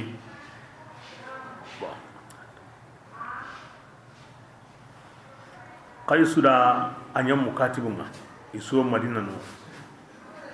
ya hareke awu nyagandi ari Allah farenga hokkiniya igra qaniman tagandi igemu qaisu yayi atina ki guri haqqe kini wiyana horiya bo ikmona kinya mundu serumma Allah farenda ngi nyimeni koy ari du ko Allah farenda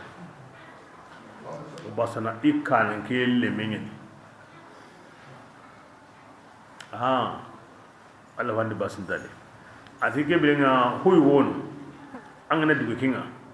kinnam pasanda atike ni mani ati agatanna gure be kini amukati na ngoi wanyana horiya mu gure ki kinanga nyime wanyare ya harenti ya wasi dunga dai Allah farna gure ki kini adiga sunsi ayaga Allah farna bo jamanga ra kemmugo himbe ga wi maga be suri khallem i khallem pora ko besu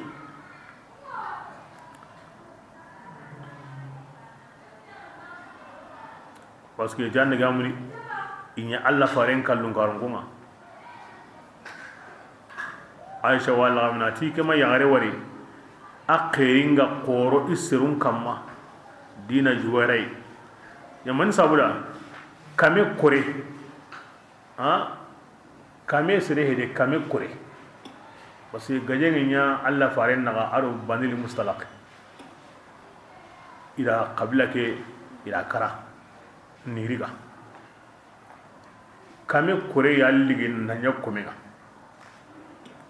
bila kebe ikanan ke kuran kille nyare aganya alla faren ka gumenga kame kore ya na hora on kutada batte be suri kallem pora wotinya alla faren kallun ka ko isu kame kore kinda yagare ke on tampille sine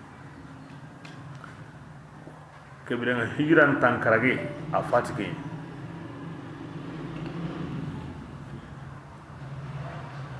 amalle mekta Allah farenda sallallahu alaihi wasallam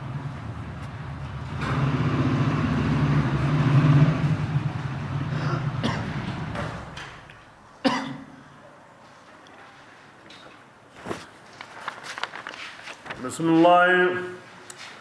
وما ألوكي وركيك انتهني ملكت أيمانهم أو كنتم كتونا كمرة عندي تنباري أنا مرات قبون دينا ومغتني كبيرين أود دينا إمران داناندا وكينكت لكي لا يكون حرج ولا كسوك همدية من سابودا كل سابورا اللي يمانيا أنجي مالمين كما يوم كبارني الله مغري غفرانا أو غفرانا غني رحيما مغري هنانا غني دائما همبيغان قطاندا أو كم بكر أو هننا همبيغان نيواندا أو كينيانا ديغامباني دي أتي الله ما قطانيا عند بنيمون كما كيفارون كما yire kalli ala digamin jon koy katabane ora kusu digandam bane da ni haram di kutun kamalli alla yakuna alayka haraj li renta alla faren kam hohodi e alla ma li wala serebe kama anga dikindo kutum bana to sumbana aw gare baka an ganyari mo an kan banin na atwai asa tunu na timanga aho hontanyana ma woli aho hontanyana ma sheda aho hontanyana ma hutampo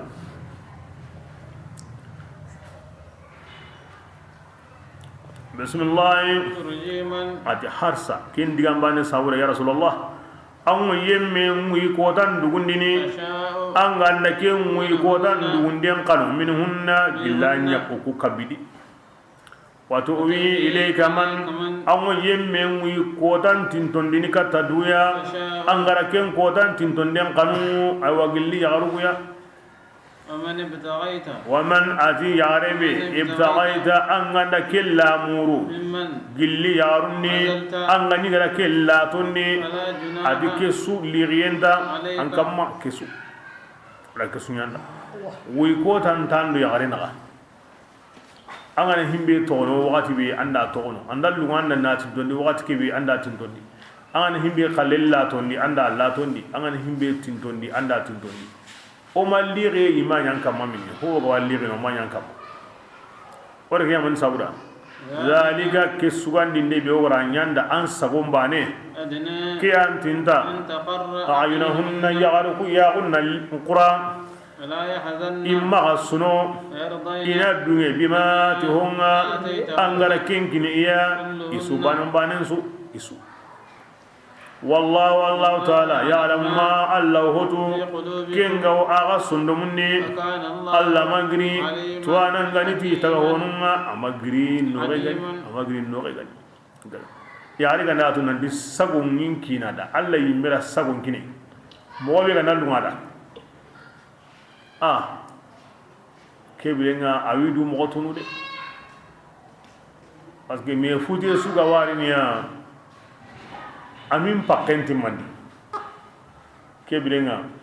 an kana ni an ga simana sere wono tanyi cewda bate aya jawra ambate nganda qur'an na nan dinkina alla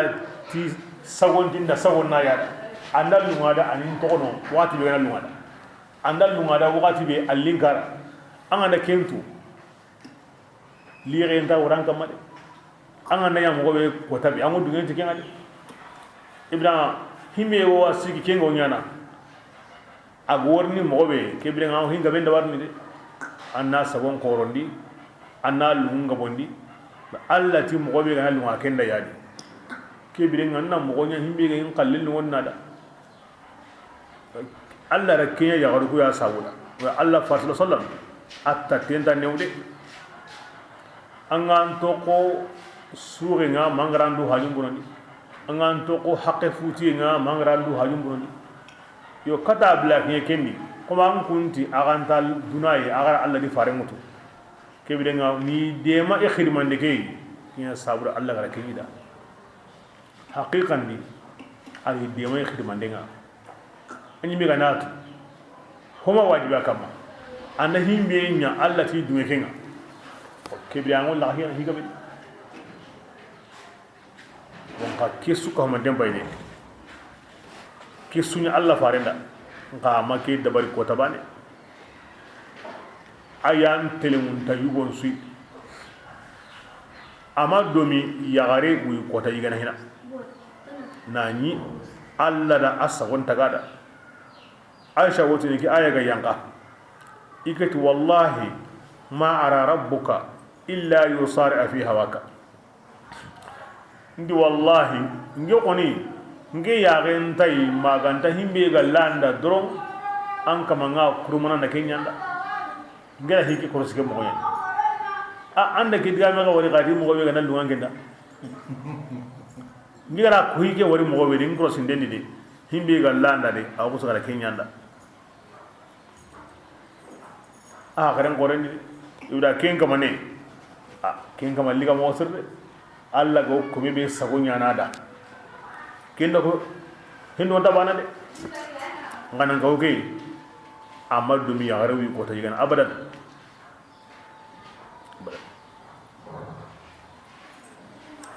ayan telemunta dina besu ko mandenga ayanti serebe gama telemu iyarundo menaga lagara ko tanga akamane ngorni atta tenkende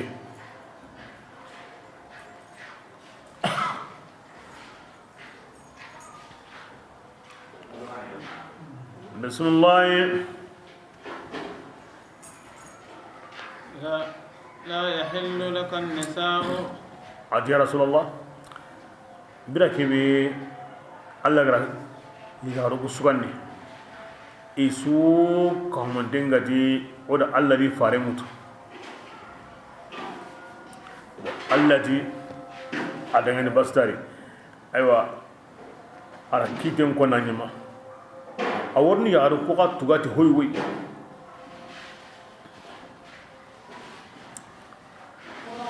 ya rasulullah ati ya garum manya igo digananda aywa anne gamun ku ya garu halle de bila kebi garan sugan yo Allah di faranu lagra wutul ko Allah fare ya gare tanaya unta digananda ku kabbi halle de wala an tabaddala aywa kemba ne he nanti ko mi kabuwa su kabu ma kembe de amad diganda ka annam paragunni ti ku kabbiya billi yagaro yagariya na ho wara batindi jankonna ma dangi kabwa alken kana he Allah faran ka gumu bira ke bigar Allah ri faran mutu Allah gara Allah ri khabuti muratiki ara akran ta gundi kembe Allah billah gara khallinga gara me dunara gara himbe nyaga da amma ga wara kare ku yaru kabiyani janko anya kabui wa tikembere ai amma ga yare tana yari wa amma an kun kabihan amma ho waran kun bismillah walau a'jabaka husnahunna har kun yaru surun taun ganda Allah lu Allah fare haranda surum mo kunta walli qari annaga honda kapiya إلا ما ملكت يمينك ma ganta yagare be an kitengara kemara tumbari ronde kibran kemmo digananda amma hori yagare tana ay kibra Allah farin ka munti tike digame lu yugunda de kem palle Allah ga ngara ko ni mo be na kaccem kutu diga wolli re dankama yum gonda simma birezu arawi walla na howtu haka akida woni tike aya ke lingi da mo sir e oranta walle kon daga boy kinna li arenda de lanta walle honda kapinga kinna li de bismillah وكان الله ati Allah taala magri tangi ndanai won suko hamandemma brake biya gara ku yagaru tangi ara tu isondo mun kulleni igara ko mo be ora Allah li farnu la garawtu awi ma kundunga iwa gollen kamma kebrenga kuwa sorno anto kun يا أيها ko halle ara tumbare bane rondi kinni mariyatu ari go be gan ibrahimai kim maniki kamba Allah sallallahu alaihi wasallam ari mu kutensu ay wonda ya gare su mani khadija yasu make ba isu komande khadija Allah fa'ana sallallahu alaihi wasallam ma khadija go fatini ya hare makka hay yani isu sare mena to amma ya hare tanauto kin balle kin tumbare ara kirondi muqawqas yana ke tumbare kin Allah farenga e qabiti tunka misra qabla be gani iyon kolandi gilli fir'auna aw kebe woni ko qabitu anya kammo Allah wa sallam e bireni wodangi hankanu benu ngani munyen kamma qomi qabitu no misra qomi awaruminu qom kisra qom qaisar donc ara haren girndi ko tabani harun nagati yangiri madin kata duna tunkandu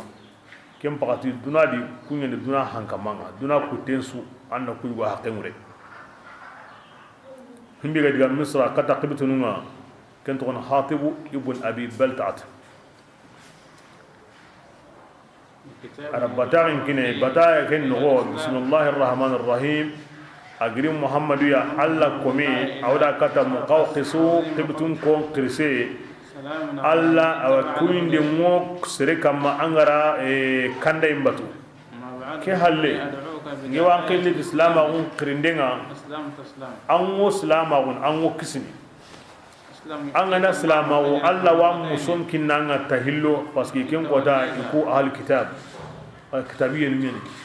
an gana islam o an gara himbe nya kendi ken muson anda islam o ngabe an gara joppa am muson anda islam o allah wa muson kinanga tahillo ngana halla koy aywa awa kembe nga ho gona qabitinga agma islamiya ajubu nga de ara ayan sana ka hay allah ti kitabe dun kono aga sulli digambanya no do mena kinyen allah ni baniya kata ayal la garuma mo kebda kiyan sahi aken qalle o kiwo ani haqranti aqati aywa nke ani haqranti ko mi kisamuna ko ni mobe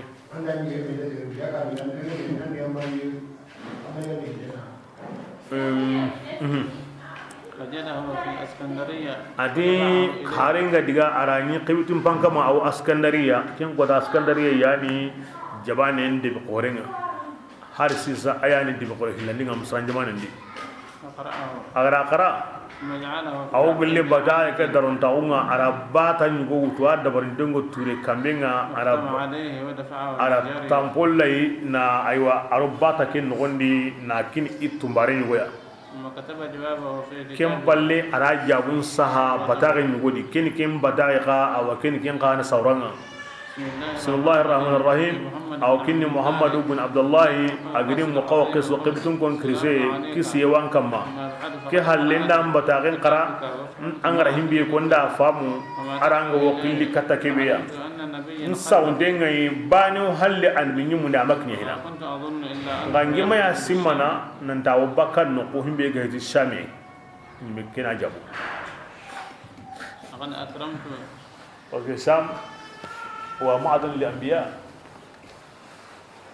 الجزيرة في تلك البادية والجفات كون ينغمو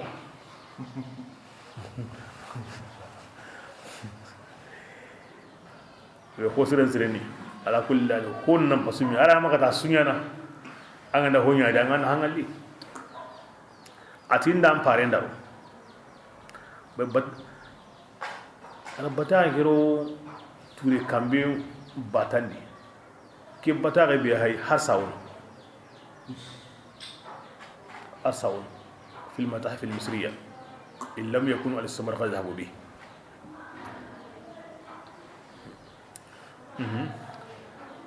فإنه قد دفع له 100 دينار أرى دروت منيا درون داو كهاي نجامن يا واي أرى كم دينار كيني أو هارينغا نيرامو كراجي كيني أتيندا أن نجامن دي قصوه اللي أيوا كيني هارينغا كمو هدي أو يمي كارون كونيني كبتون كو أو يمي مصر قروني كمو هدي قصوه اللي ندي كيني بانن تغني ماريا بانن تغني سيرين da tambille yirame khana kine musran kun qubtin yirame nda timasren kine udi ngari nad ngari miskin ngari nda wugine men khalle kine akange nda yoken go kine awo do men yoken ni nda setu bagalen go kine ukhra nda aw nda tumbare tanakine nda ken ka hillo ke yanga ken piti oy me karun ke qonya وخصيا عندكم السنق دين وكني أطوني مابور الخصي في تلك الوقت كم السنق دي يوانينا ننقون تانغا كاغومينا كوني كان تانغا تي هنكمان دو دون كمان كورو السنق دين غني باناني هكذا يوم هنكان دي كاغوميغو كان نهيمبي كنا ما يكاران دكينا nyanya gen sawla aslama unti ahram dini anta gimme na adamare min senki anga adamare min senki bane tan ko min islam on horno anta wina ma gari wora anta wina ma gari ko ma gondi dabo kutunga ita anta gimme islam on anta gimme anna dabo su senki maganta himinu yigine bane sugo jare na himbe go yigene baane na senki acien suru en sabula mata daggemi ana daba su senki anga ndanya ko menga baane aw nyana hore nganya nyana li hadha al ghaya yani kiya sabula banga na kangare hay yugo tanai angi ngula ngullenga haaju bono dini ngandanya kundu kebra kemba ngon ko buadi والبغلة كيف بغل لبي أغرى قصيصة الله فاتح سلم أبغل لبي تونغن الدلدل ولا كيف بغل لي يامغ مخاقص مغا أيوة هو كل اللي هو بيني نيادي أسي تناني كويجدي الله فارن سيبي تونغن اللزاز كين سي يعني كينا بصار هاتو بترندي تيالي منسين دامبلي أن يغندا أتا دنغاني أتي خطمبو تنبون تنيالا دا nda kemi go toga maga iwaqilli al murtajiz bokken sabuda ara sini go mundu misran sinundi himbe go koy kundu arari qirendi qarabe awa ara ken khana kaha maga himbe tongani Allah faren sibu tongani maymun ken kan ken siya yani ara sinu hillakini ara balin kine ken palle ara tirni mani sinna bellada ara ken khana kada ken metana mun na ken kai Allah sallallahu yokesu ko Allah fare ma to ni ayokensu asinsu abagalensu akambar sarensu ahonsu to ni ahonsu honsu to ni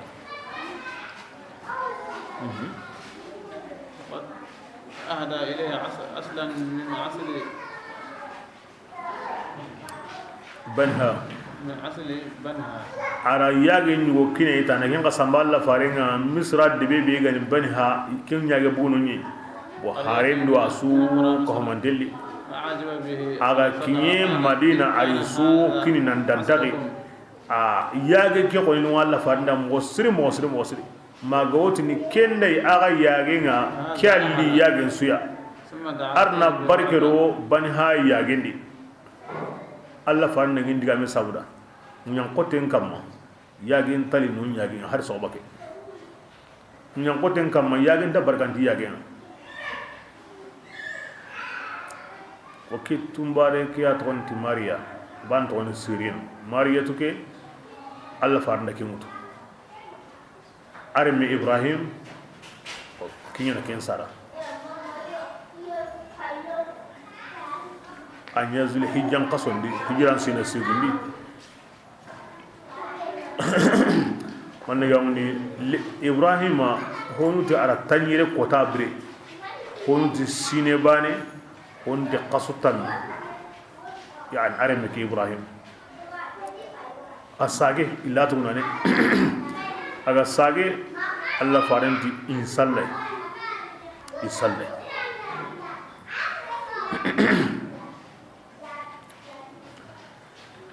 yani kemure ay mi masallay ko atin sallay wala sunnan kinda koy awa nasrun kanan kin nasrun wara nan salli limna sagantonga o kemti basiya arantanya na ken summe nganda kin ay min gina da ken su qurayndi atin sallay akemo hon su gana ko usabra wana hon su to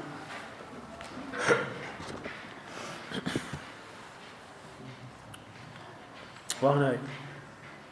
ke sabuda misra bran be sabunu ga kino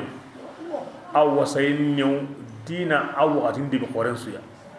ahinye anyam musalaha nga dina suya wa hin motini gilaje pawati misal li haringa kini faris akhe kisrai Allah farin bata gali kana bo Allah farin da ko gilli haringa bari atari ke bata gambo kisra mazzaqa Allah mulkaha arna ahangambo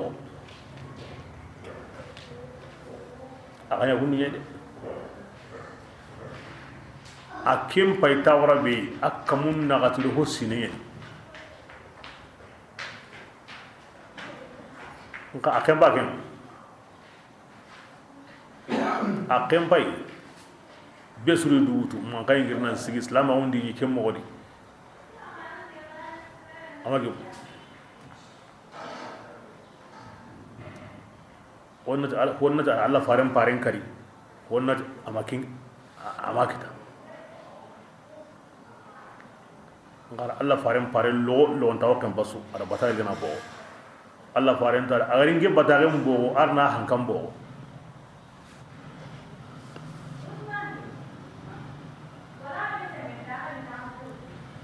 daron tawunta hidi kembe dati menede tran taw ganda ho ran dati menede ho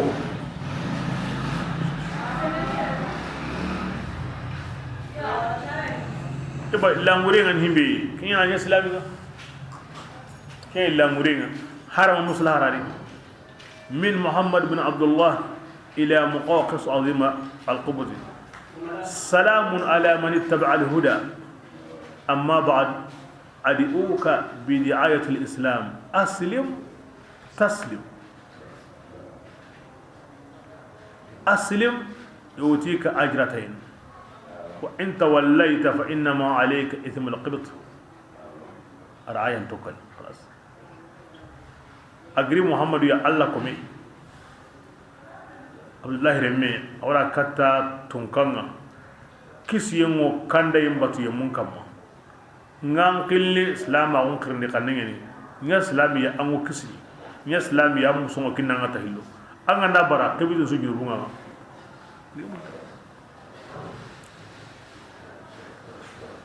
سلام على من اتبع الهدى aw ko ni kemi ngam bataren su yongula assalamu alaikum toyir huda khaton kabir wakke woni ga di barab al-istihlal gilli bataren jo pante angatu himbe ga wadi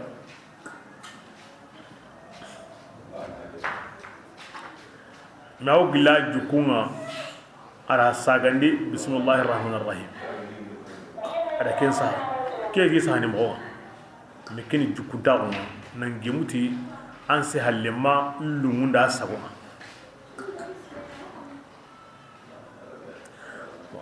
Allah faren kama saha ti agri Allah faren ade ati Muhammad ibn Abdullah wa kisu talattuf nan pinne na kiriti newena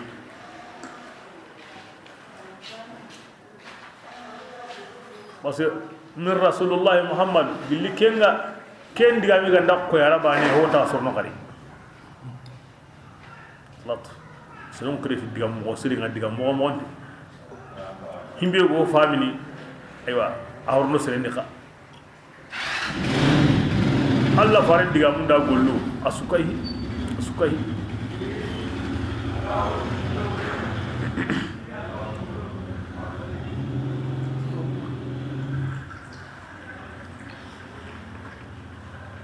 بسم الله يا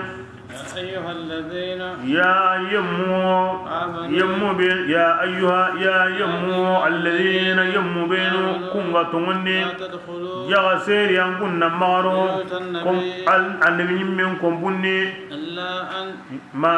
يوزنا ما غندا النبي من غندا دوني هذا غني لوين أندام كري إلى طعام كتايغني غير ناظرين كبر أغنى كندي kama ganya tangin danui inahu igande dugoyinga igande moyenga de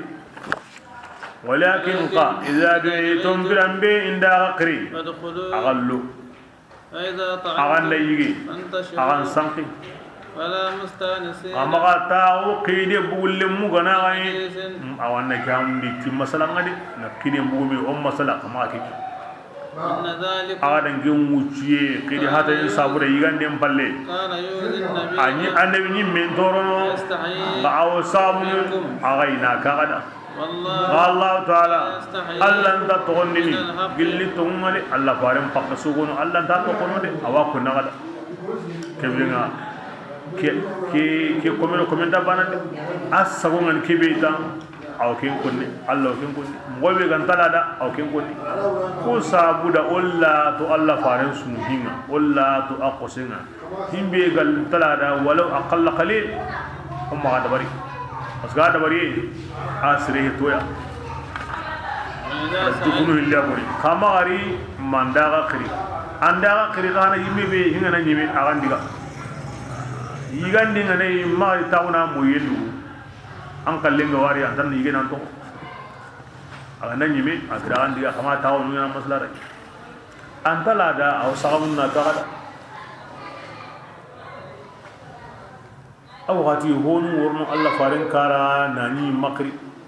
aw gati honu worni yigande ndugo aw gati honu worni masala kita aya kida kesu kamon dembugo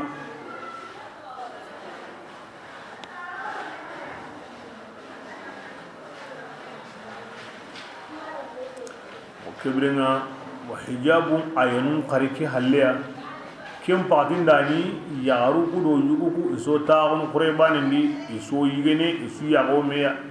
wa hijabu ayanu ngari bo kebrenga ikabi ken qali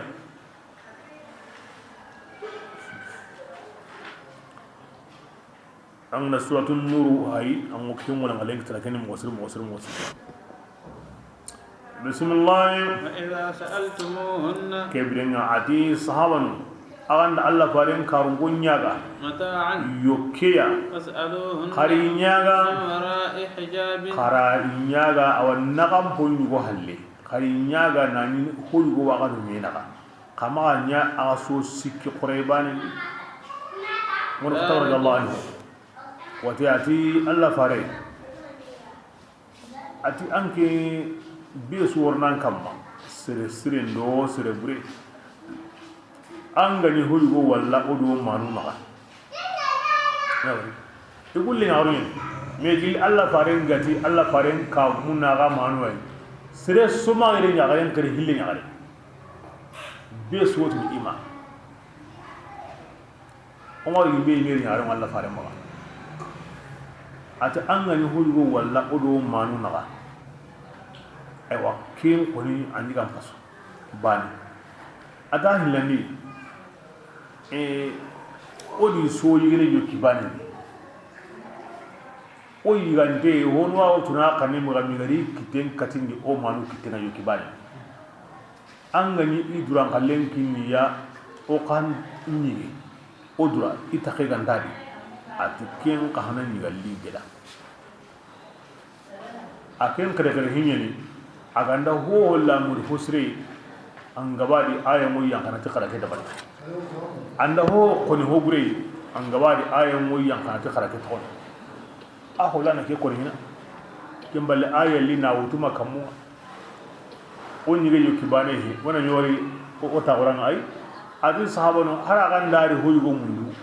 lim pala mundi ligay mundi yokolle mundi ligi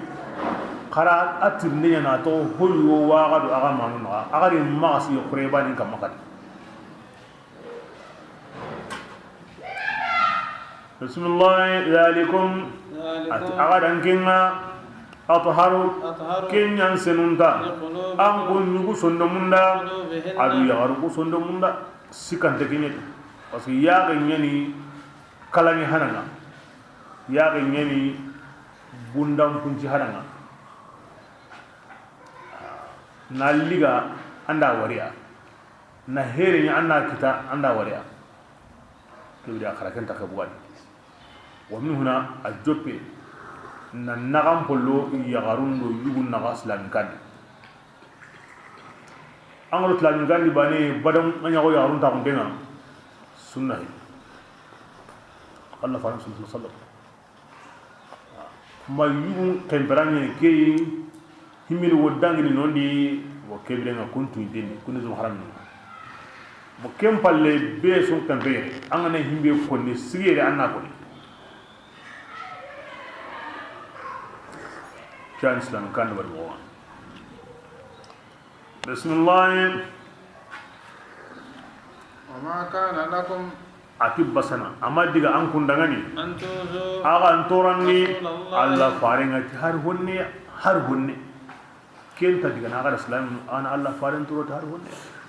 ولا أن تنكحوا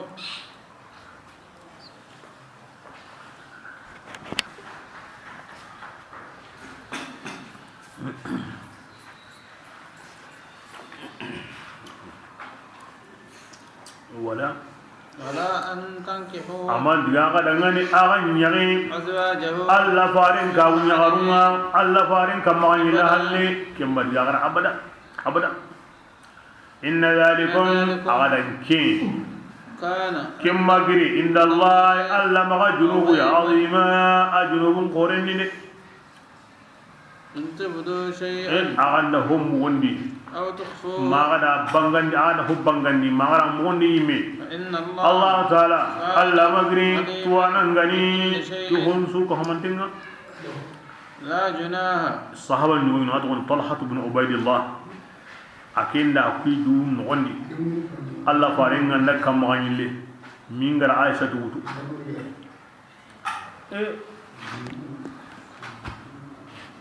الله فرس صلى التي أمان وانا كابوها كيوم مرني أو يأوا يوتي مهران يو كمالي مغندا بسودي الله فارن كوني يغرنغا كريتا كابومي باني كبرين أرو يغرنغا كريتا أم باوا كابومي أسوان بان anda مغندي يو أتي واتو كي يو كما كسرهم أنا بندوني أي مراتو أتي كبرين يكرا جنوب يدري ke sabuda nimsi atere itam pilliya nandiga Allah kilenga na sinkini sorotandiya kunnan setu nandiga jihadina ara kome horo iran kin ngani sabuda kembal hongo ne yang asren nogondi anga manya hokantan ni Allah farin bangin tanniu Allah farin bangin tanniu antanniu ma kana lakum an tu'dhu rasulullah Allah farin bangin tanniu de himbe yang kasere no woni Allah ra kenki ten ko ni i me kala kentu ken sabuda aram mo ko dabal nani anta kene gal suru aw bilani bisuma atubunga atri tamna ngal jihadi nani sengada ara ken se dabal si mutam ara siru tamikin miskinu in sida kama ngal jihadi ara kuma kan horo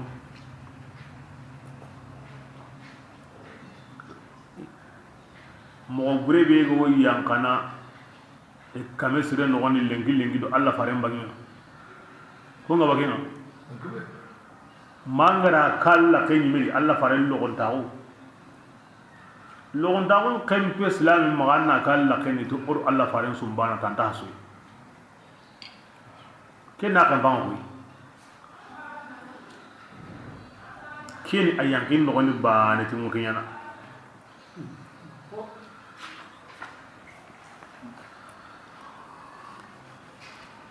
ayat nakatin gudu anta gemyaga dangani ana Allah farin kagumin ya kawo afati halli abadan naken simman wandi kana inda Allah azim Allah ma kinne jinu khoreni mai na simman wandi kinne jinu khoreni mai kaba jinu kutu anyana kana ke simman wandi kana azim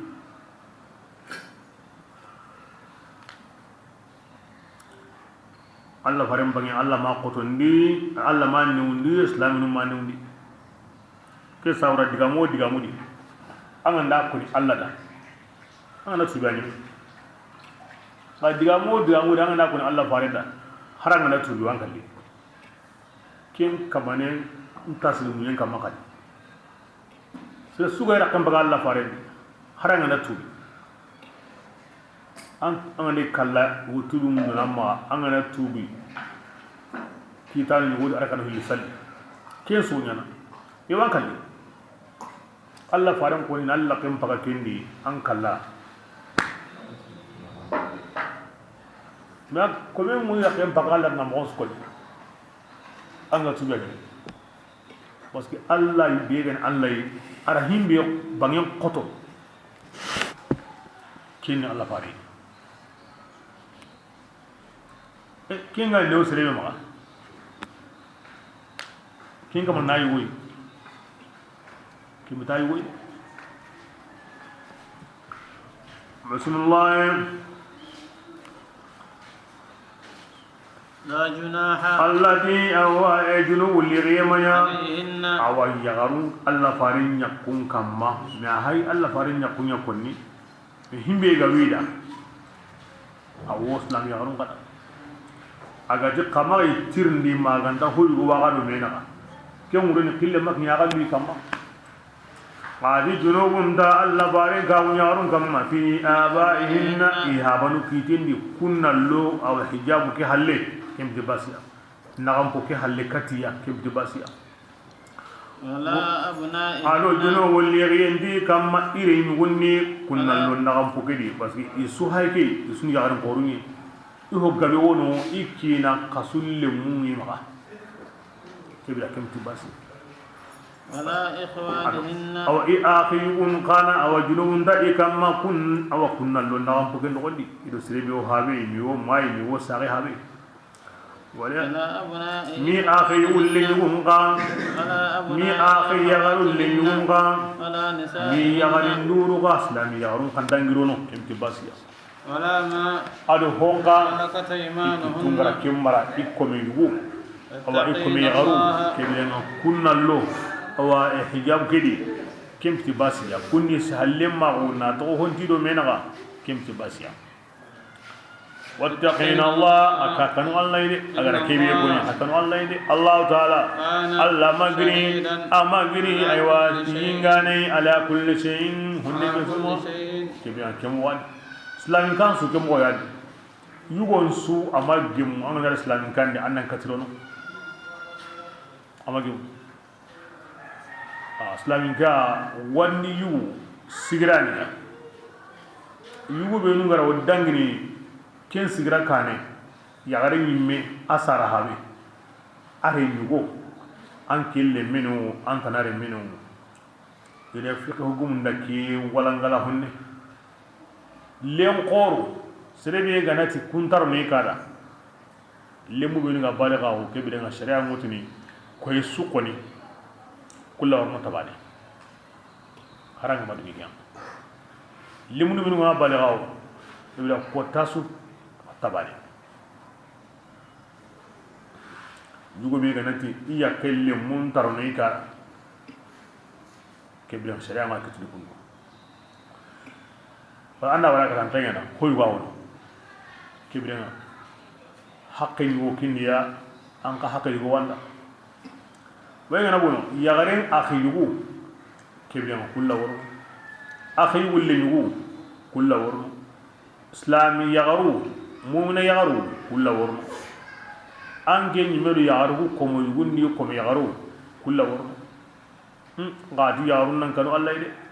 allah ni sheda ngade yani sere yo annaken dangindi ken ingrani wolle meni na to angra yolle me keni nga yare li woni na to kembe ikanu allah ide ar ayan qorotu kinya wattaqina allah inna allah kana ala kulli shay'in shahid ango ho taron ni kanni himbe ga dukui bid'awa na dukwani kanu allah ide allah wa kalama de e diga yo wange maano ko ni ke ingra ni wogere minni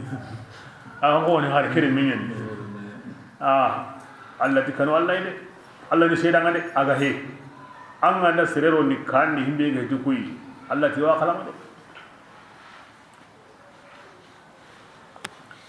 akuni Allah faren karun kunya da akuni don muslim ya garen suda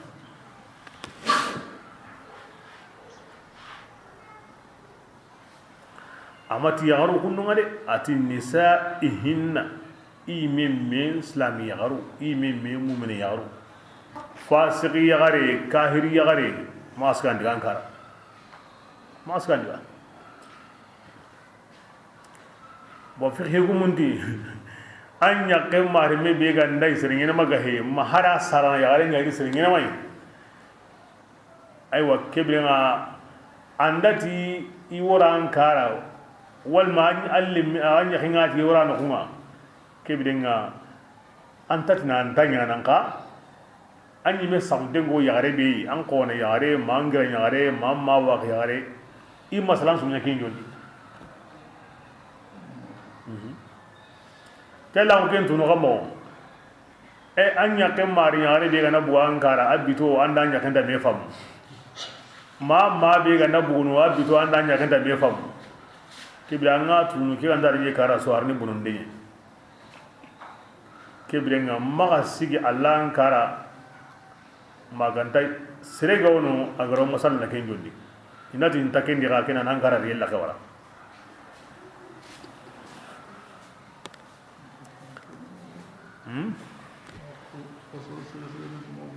aywa ya sahare de bismillah inna allah ana to Allah ta'ala ide ali malika sinunga iwonne manjidini ala nabi annabi min kamma kibe to ngani muhammad sallallahu alaihi wasallam ya ayyuha ya yammu alladhina yammu bainu kunga to ngani aqananni manjidi annabi min kamma agana kisiyam mundu adangani kisiyebe gani kisiyam puttimantenga ahmo osdenga an kunna kenda bari kibira kon kim wodi bra kibi na otu gille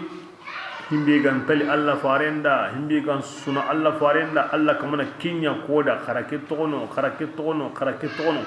akan nogondi amma logondi ho wasu ni aro kawasuya kibringa adgan qoroti mani gilli qur'ana asuka mande allati o yanya islamiga oyan salli oyan sumu oyan jakka oyan piju oyan maga dolomini oyan maga ribaniga oyan maga jeni oyan maga hakka ho gani ya mare ya ati oku ho gani hatande ya toku abra ke war Allah faru qosun ko ola umma kinyo ma kinya kebrenga agani ke me maga la kebe kibra awo o somini gen Qur'ana di golle suntano iki gati wanyana minan ka hukenga ayi ke maga yo kebedi ike yime Allah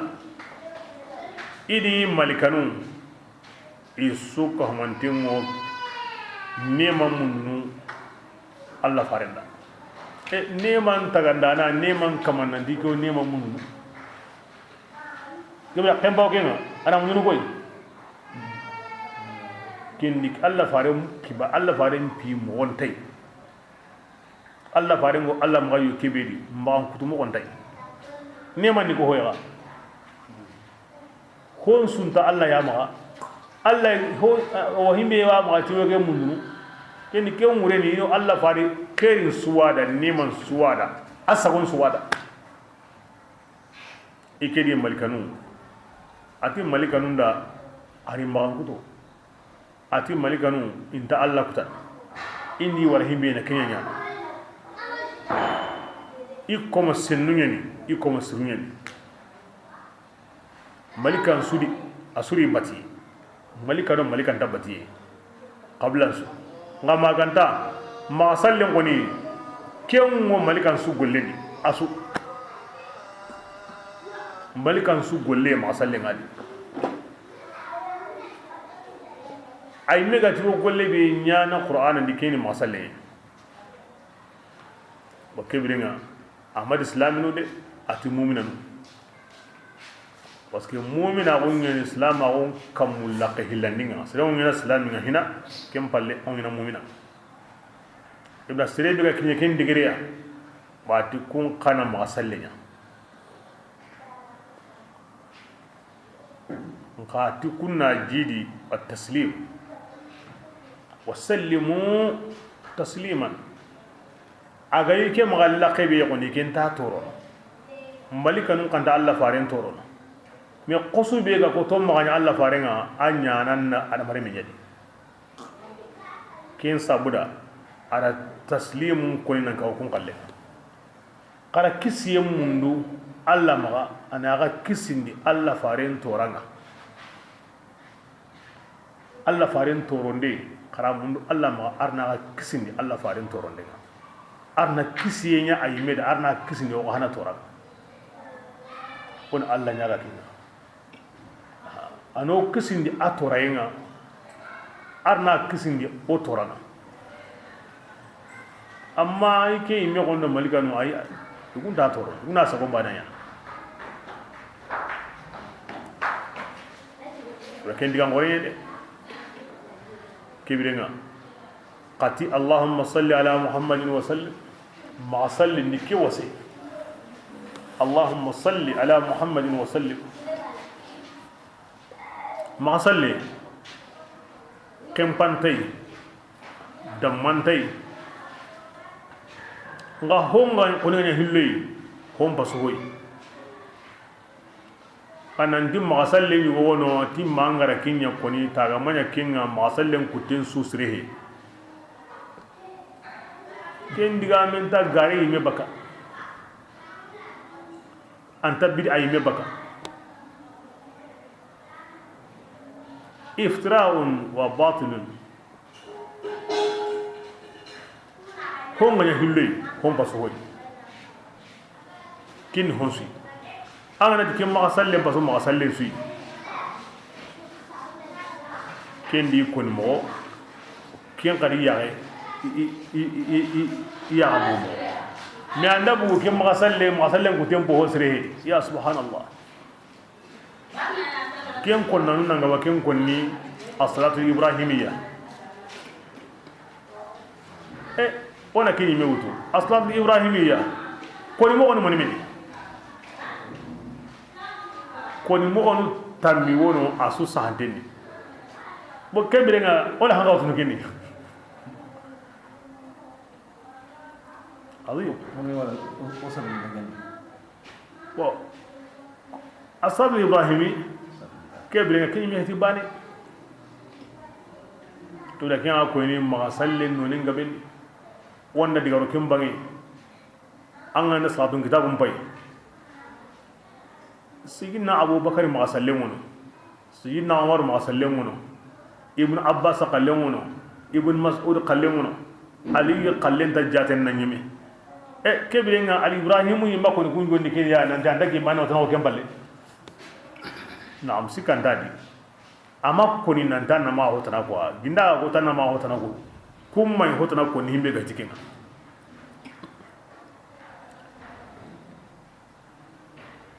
الله فريق صلى الله عليه وسلم أي ميغرا مغسل بينيا أجابين هم بيجتي إبراهيمينا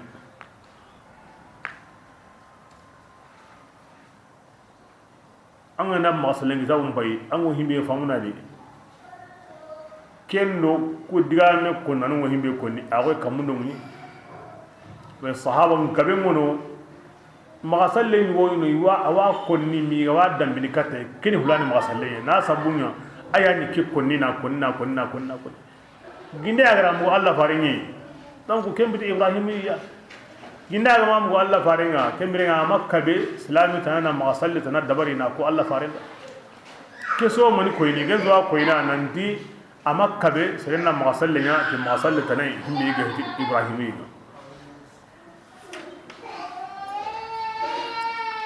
كيان الله دنكونون ما كيان كتابون دي كيان إدغامنا كتاب بينغو ما مثالي أو توني كما أنا كتاب سيا أنا حديث كتاب سيا أو توني كما إيه كمانون من يأجوبنا inda Allah tirenya iwo magasalle be yana oni hay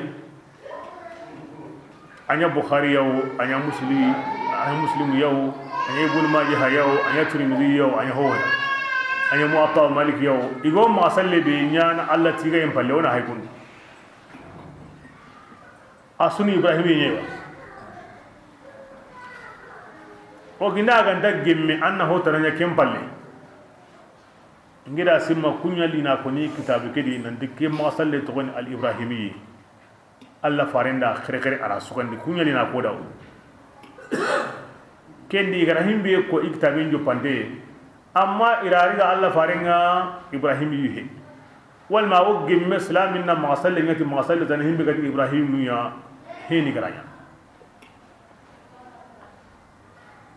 wa man himbe gondoro magasalle wo gemme ti lafuzi o lafuzi alla faren daronta unga wadi salatun do salamun ga wadi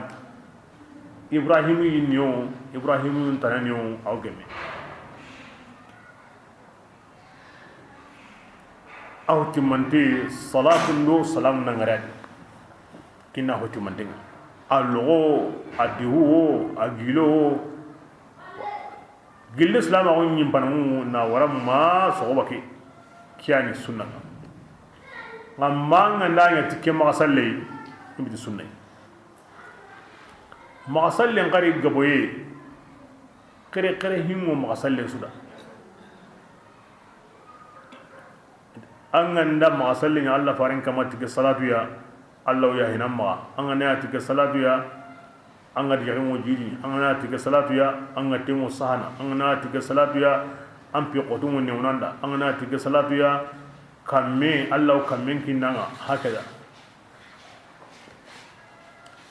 kenya ne gamundi na sembu gutongel la kenyari kem palle ma sallen koni a hon sorno serenda anda ni tikenga o amma ni tikenga o a hon sorno ngana hon kere honda khana him dibasiya qom qur'ana no ko angana wutu na haji be mundu Allah magatai Allah wanyana ma ngana kem paaju qaru aya be go gemme wutu khana him dibasiya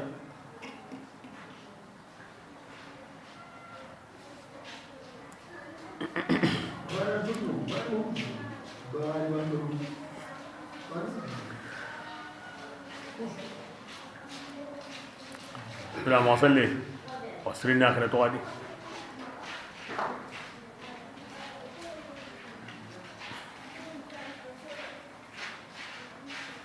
ما سلين ينبلاغو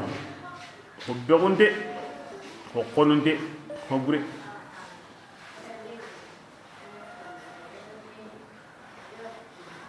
awalla faran diga munni ati bakhil yen srebe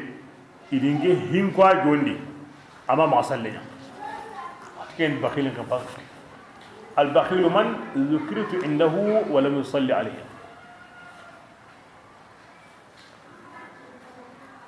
ida allah fantumni sallallahu alaihi wasallam ki aya allati ikedi malikanu ma sallenya na wa hakala Allah faranti ati Allah da malika nyugo be sindinge ya malika no hildi indin ko silami be jondi Allah ko be jondi akamangara ma salle nyin kamma kum malika no hilli wotini kenno ko suko mande arna yahi anda Allah faranto ngako bane anti sallallahu alaihi wasallam wal anti alaihi salatu wassalam aga ko bane anda kenko ti malikanu hilli be sintemono anga ko bane wotini ti arna ya hamma kun anda kenko alla di malikanun ka yo kun malikanu hilli jabi isotin ti amin malikanu hilli wotini arna ya hamma alla di malikanun su wotini ti arna duwan jabi bo qarqer na kembaka ken tabati yesu anta bati yesu wa kem mo bani gani indinge hi ko komebe jondi akamangamati kisiyendo nema ngama kem malikanu hilli wotini alla nda ya hamma alla di malikanu wotini amin to alla farenga tobe ko al bakhil man dhukirtu indahu wa lam yusalli alayhi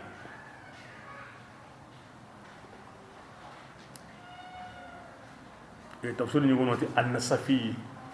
كحديث وكني بس كيسيه إنسابو سبب كتير إنسابو نار الله غرا الله يهاي إنسابو أهو تيه لكن ما صلي أراكو هو غني ذكريا هو غني كنتناي أن رجع الشيخ نوما ناريا كرامون ما ديغنا بسلسلة التامة والكاملة بسوني تيمان دينا سوني كيسين دينا أنا نهان كتنا أنا باركين كتنا غما سلم كوني نهان دا باركين كتني هرانغا ماري كسري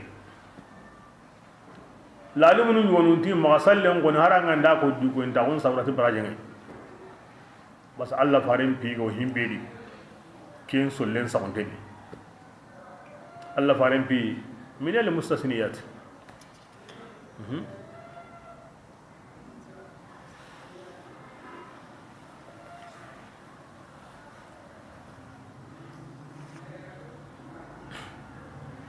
تو سرنا اخر تو موصل بس اتي سرين عندس ادي مالكا يوي كما في مالكا يوي هذا مر منسيا اول لين ما سلم angana masalli bi Allah farin kama malika kewa aballili ike sire sugara salamu yike kama adu salatu ike mawlamini ike wo an ko yine sagandan sire su an go no kono Allah bi nyunkin sagandiniya yo an ko yine sagandi Allahumma salli ala Muhammadin wa ala ali Muhammadin sisa Allah farin dan ge kuminde ge sagandi atango no kono anganda salamu yike alla min yunkin sagandini yawan salamu sagandi yo ken sabura himminu gati du ko en tabun ta hobono ne bas aw kina kinga angara nya bana aw kina donc alla farenga na salamu sagandanga donc kembiranga kenni baraji kenni duwawma di idallenya kudi menu yawa ya studina ka to mo salli mo sir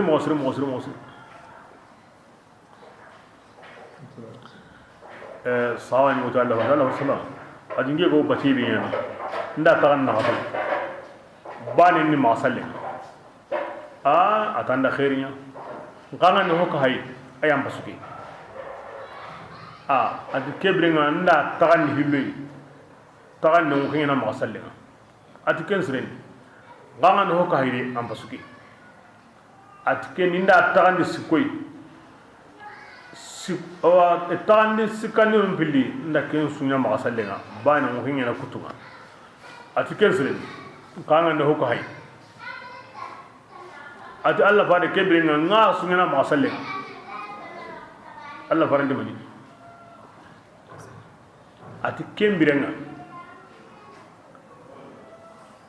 iwan pajun jarana iwan ngasana ampa minsu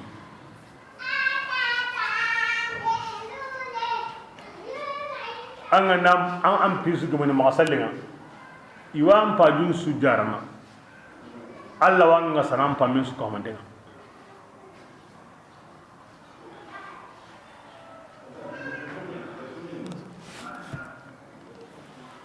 da masallen biya koren sire anna ko na gabadi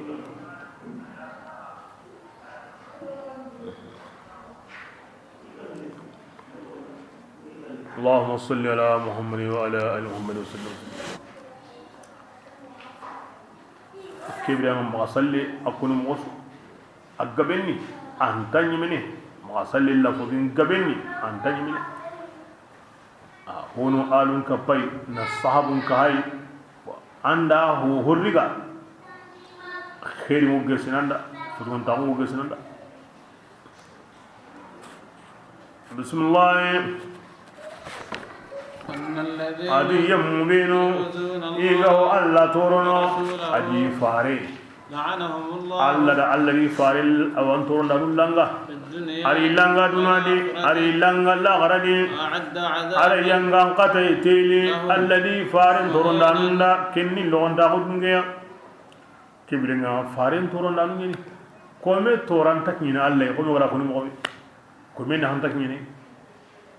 angana alladhi farin naha ni anda alla farin naha anda alladhi farin toro or nanga alla farin toro ga adarun da gobe alla ma ara koy oya na qurandi ko ga wa torno kibira tingi hendi ke toro de da kumunni du tanga alla faren torande bismillah adi yamubinu kunga mu'mina surun qatorno aru mu'mina yarun torno ni toroti hontana iktasamu igara kingulli تعملوا بهتانا كم فيغا غار اللي كيودو ارو جنوب اللي كيودو كم بانغاندني كيبدا بران بي اگر الله دي فارين توران دنكو كونا كون كم مؤمنن angana mu'minu non katoro mu'mina jugonda yagare toram fotuna ni mani ama himbe nya taranya ne gare sagai ya atando junubu mumi ando junubu mumi o kinga ni toram fotuna ni sirema himbe nya taranya ayna atoro fi irdihi fi malihi fi damihi donc kuni toram po gore na toro i munyendi i balliyendi i naburendi i hatendi i horendi i nyonkindi kuni toram po gore bismillah ya ayyuhan nabi ya annabi mege angen nanti anka gun yagarun dangani ako alle yagarun dangani ako mu'mina yagarun dangani tin tondi duya idampunga atina dampun tintondi kinyan tinta batran serun nitu kinyan tinta batran serun nganda iturno inda buselang Allah Ta'ala magri kafarana yohubul dangin ton dangani magri hon magri hinna ya inda tubikata Allah akida Allah faris ko jamadi batran serun yo iwo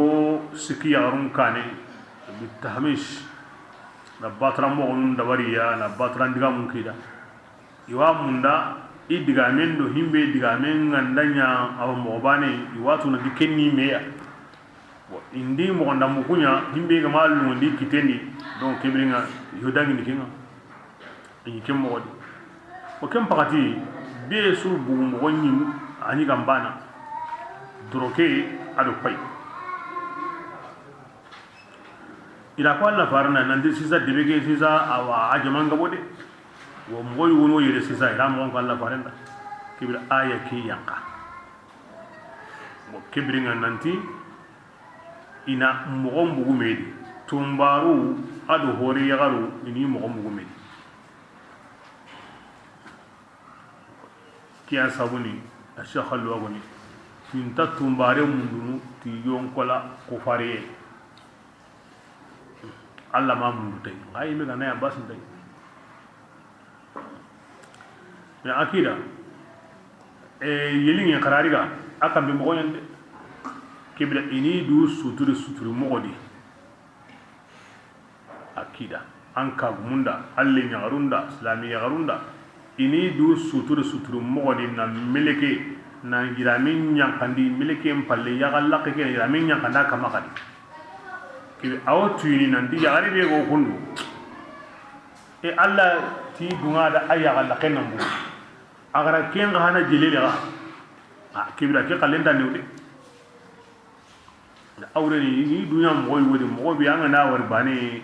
anga tu amma ki yake sehilla mawdi mo be ge ma ke internet mate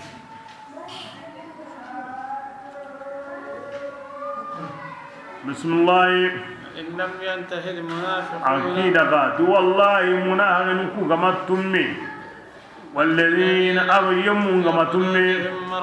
جيني نغتين وكون صندومني تقباري بوري سانقين دانون كما تمي إبيغو مدينة كما تمي مناهرون نوي مناهرون لكورا كوبينو دو يغرون باتي جيني من يساوري كما ركورا كوبينو أوالي كامون دي إقباري بورون سانقين himbe ga nanya bane na garin gaben ga ina ko igama tumme kusosiki ya rasulullah mo walla gari ansunu tiya onan hariya summa la yajawirunaka kempalle intari an kenta alle mawo madina di magan taw cinni akida intumme idan ko mo goniya deben tasurnu na kusoski to gad munahari sere be wori ya orum batte dron hibre la muriyan sauda kiba buri sankana ay non malina Allah de bisrimi tin tumme gama tumme o ngaliya yo kan ke mure bismillah mal'unina illa ngandemo noqosu kusoski gono noqosu madina tanawo angolli ngani kiya Allah ngandeni kebirenga kariri gariga ni kari nde tempa kini kitenga ada khibari nya koni mi ala jihati li amri bi aha wala munahirin narigi onati kenna Allah farande ngati ti zindiq ken srebe go kahira ngundona aw islam on bangani anda tuitay akalla atu buntargi debe noko awri yawum batte be sura ko agol lingi ni dron aganda tu srebe akitini ke tibari bul sanki nan ka hugarenga akitini ke bismillah sunnatullah keni allah taala killa qasini billi yamundi igadangi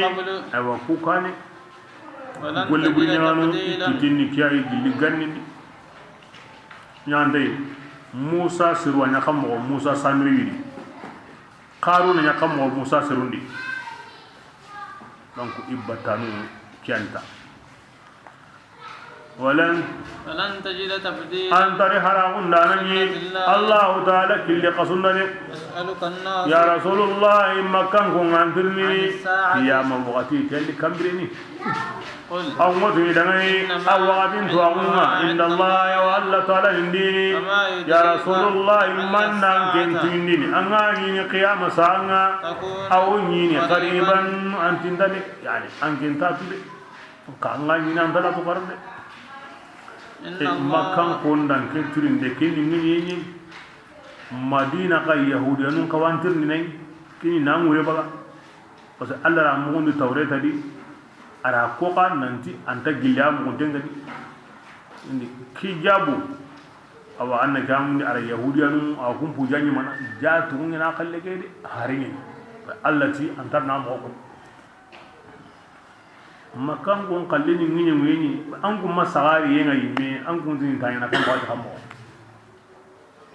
ma yahudiya ngato a worni iwatu aw sirentar na watin ko ona wure buga nda watin ko kende watu no garantengen bismillah inna allah ay tafsir ni yana musa gane kare madina yahudiya nu ngantirni tiyalla kam paqati hana jawdi makka kafir nu ngantirni tiyalla kam paqati madina yahudiya nu ngantirni yalla kam paqati كن يقول ما عند الله علمها إلا الله بسم الله إن الله تعالى لعن الكافرين أبلغن دي كافرين على سائرهم بن سوم كافر دغني مكة كافرين على مدينة يهودية هم بن كري خلين كم خالدين دومان نيا كلانغان دي بدا بدا لا يجدون وليا إذا ديمان لانا تنتيني إدو دغني ولا نصيرا ما ديمان لانا لاته أغدا كراكين كم وين بن دي بدا يوم أبي الله غرا كوتا أنغوتا نيانا كامبري أو أكوني ما أنغوتون باي تقلب إلا غرا كوتا ني كوتا يكي كوتا نا أو إيا غلقوا من ليلا أو يمبني كي كوتا نا كافر وتم يا ليتنا وكنا تمو أطعنا الله وغنا على بطنو وغنا فارم بطنو قالوا كبرنا أن هوني إخا حلن قنتي يا وكما أوكو حلن أطعنا سالتنا أقدو كان أدنان كان غنيا بطن أورا أدنان سرقورنيا بطن كيان وكو سمني سبيلا كان دين كلنا ربنا لا غرفتا كيو كوني كان غنى قارو وبرا الذي فارن يدي حرو غني توكني ديا إيقا حلان غنى الله وتوكني يا إيدي يا نو سمدي كين سابو ربنا وكما آتهم أنه كان غبركوكم جيدي هليا باللي ينغان بدينا أني لنغا ديا كبيرا كين قورنغني يا أيها أكو تنقني الله وكنتو أهم بيغو ينادي أو كين كنا غرد كبيرا كتام لغا يالي تنقني أم بايا برانا دي توكيدو الله بي فارنغا دونا دي إندان غرهم بي أنا دبري الله دي فارين غتنا هم بيتونو أنا كن تونو أنكا ما تكيدو كانن غبري دي كتام بلاغتي الله أدو كانن غبرونيا باتو أدو سرق ودو برونيا باتو يانو سموني كلنا الله تعاو كوني لا غرادي ما غني كن كنا ناي دي تكيدو كانن غسرونga بسم الله يا يمو بينكم غتمني يغسيني أنكم دو فارن نمانيا كالذين قيمهم غمي إذا موسى تورد كي سورة الله فارن بغين قطين يقوي أما الله فارن تورد هر هني أما غنيا قوي همينو غرام موسى تورد أرو فارن نمانيا قوي موسى دين سرو موسى سرون دا تورد أما الله فارن تورد برأه الله الله لغي موسى بارنني قل هما يغرا كنغو كن مليا نبي الله موسى تصرف هادو كو انو يمكو دائما ودو جوكو نياباتي جيلا كان سرن تياغون ادورو نيانغي ميجوندي ابدا اماد نغينا باسكو يكون الله دي جوكوندي انو يمكو قيفارو جيلي ما وقتي ke sabura ga mai dune kinga iti kebule ti jitu nyane tanda wori aganta yankini kutun donde ti jitu nyane aza izaya lebu ni wasakai Allah rabbar ni xam ko tay adiya yankiranga bani ira mum bunna saw girenga ma akla yanke nga wat kebe I worni ira mutu gide muru ta ira menga anda sigi anda wukatai au au siki au do gidem batte gide nyiramen kininga ma ikutungo yankini nokobe ado gire ndangi kemodi iga dangi jamanga wati be gide sigi adi ranu mutu fa barahu Allah an kun diti jetu mai ja garin har bandai a wo himbe nyana a durun nan yanke a baraka ni Allah da barni kun ke gide ke Musa maga akahu mu'izangol honun koy anda la himbe anda katubane aw nyana ke mo Allah faran wodi Musa gide ke sampa ti ma sampa ndi batte mo gide ke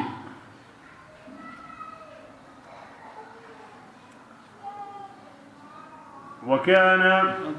أتي النبي الله موسى فرما دار دونغي إن الله تعالى ندي هم بيندر الله ما عند كنتو عند الله تورو كبر موسى غندنيا أو وجيه يا الله فارن قا كبر كما غنيا الله فارن توران دي قوم موسى سرون يا تورن مقبل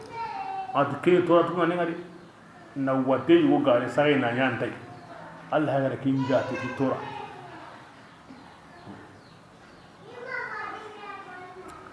بسم الله يا يمو يمبين كونغا تمني كان الله تعالى أنا دعامكو كبي كان سببنا يصله أعمالكم كبي كان غريب أنا تاني مؤمنا كان والله أن سببكم كانوا الله أن سببكم بسم الله أنا كينيا الله وسترون نيا أنا دعني أنا قلنا أنا كفر أنا دعني أنا جنوبنا أتي يمي بين الله بتو أدي فاري كين كمان انتقي درجة تقيا كين قرنغني nan kanu Allah na sababan ko anna hanni mani Allah wangol lilli gana parce que angol lungo sono golle ngana so awri gene de Allah ya hinam ma yaghfir lakum dhunubakum iramati min dhunubikum de adu dhunubakum Allah kannana sababakun nana Allah ya handinga ma mi Allah kanne no sababu manidi fi ta'atullah wa rasulihi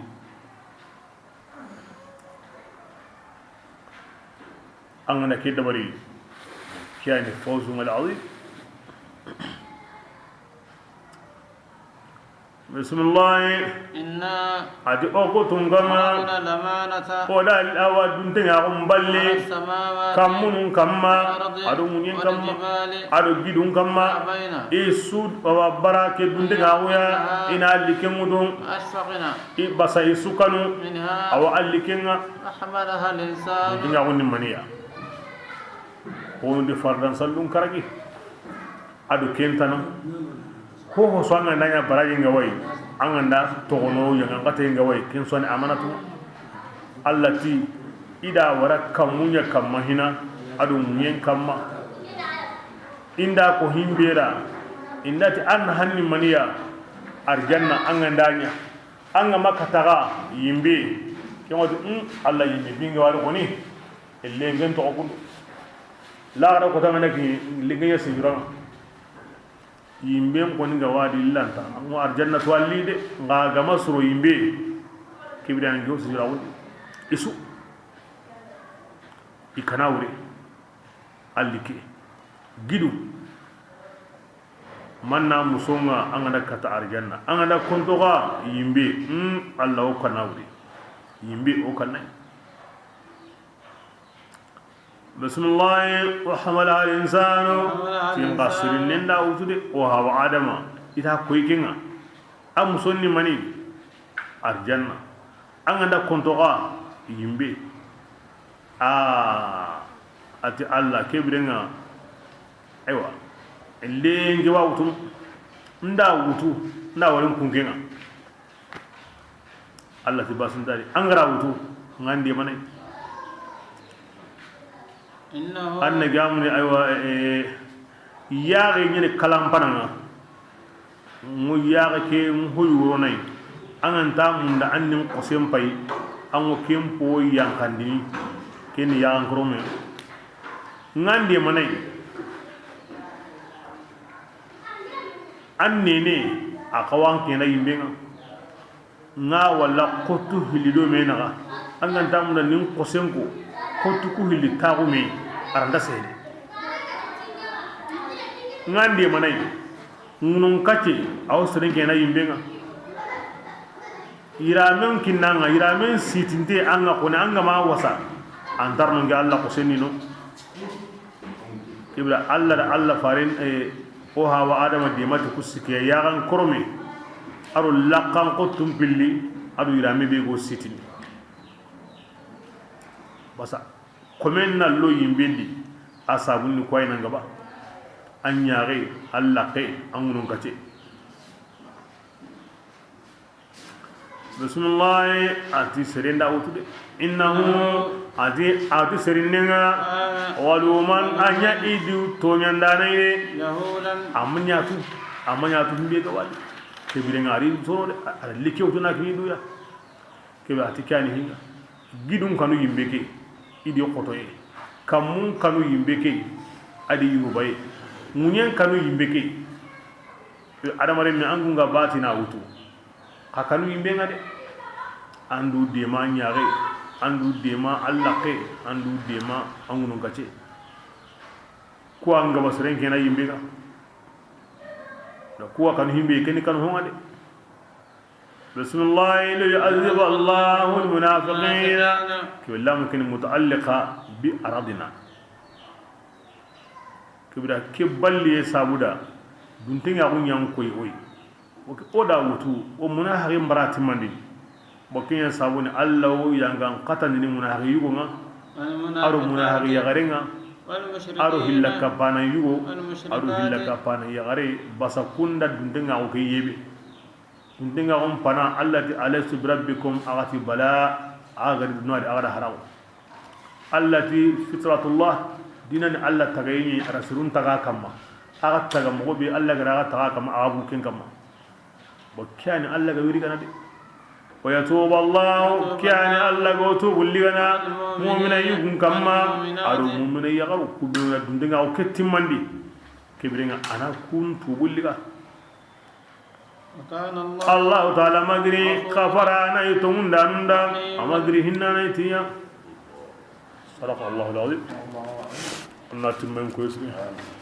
ادنا خيرين كني الله على خير نقسني بنا ني يهوبا ni Allah ko suri no ya faran kan na suri no ya kharle suri no ya meda wa suri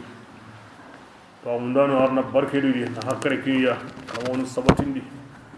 na besu de gunninga do samba khairi arno koybe no do kusindi no tanga no digida na khawon kharin gunu no muriro jamane ndi no me famera di khair radi na mawage radi allahumma salli ala muhammad wa sallam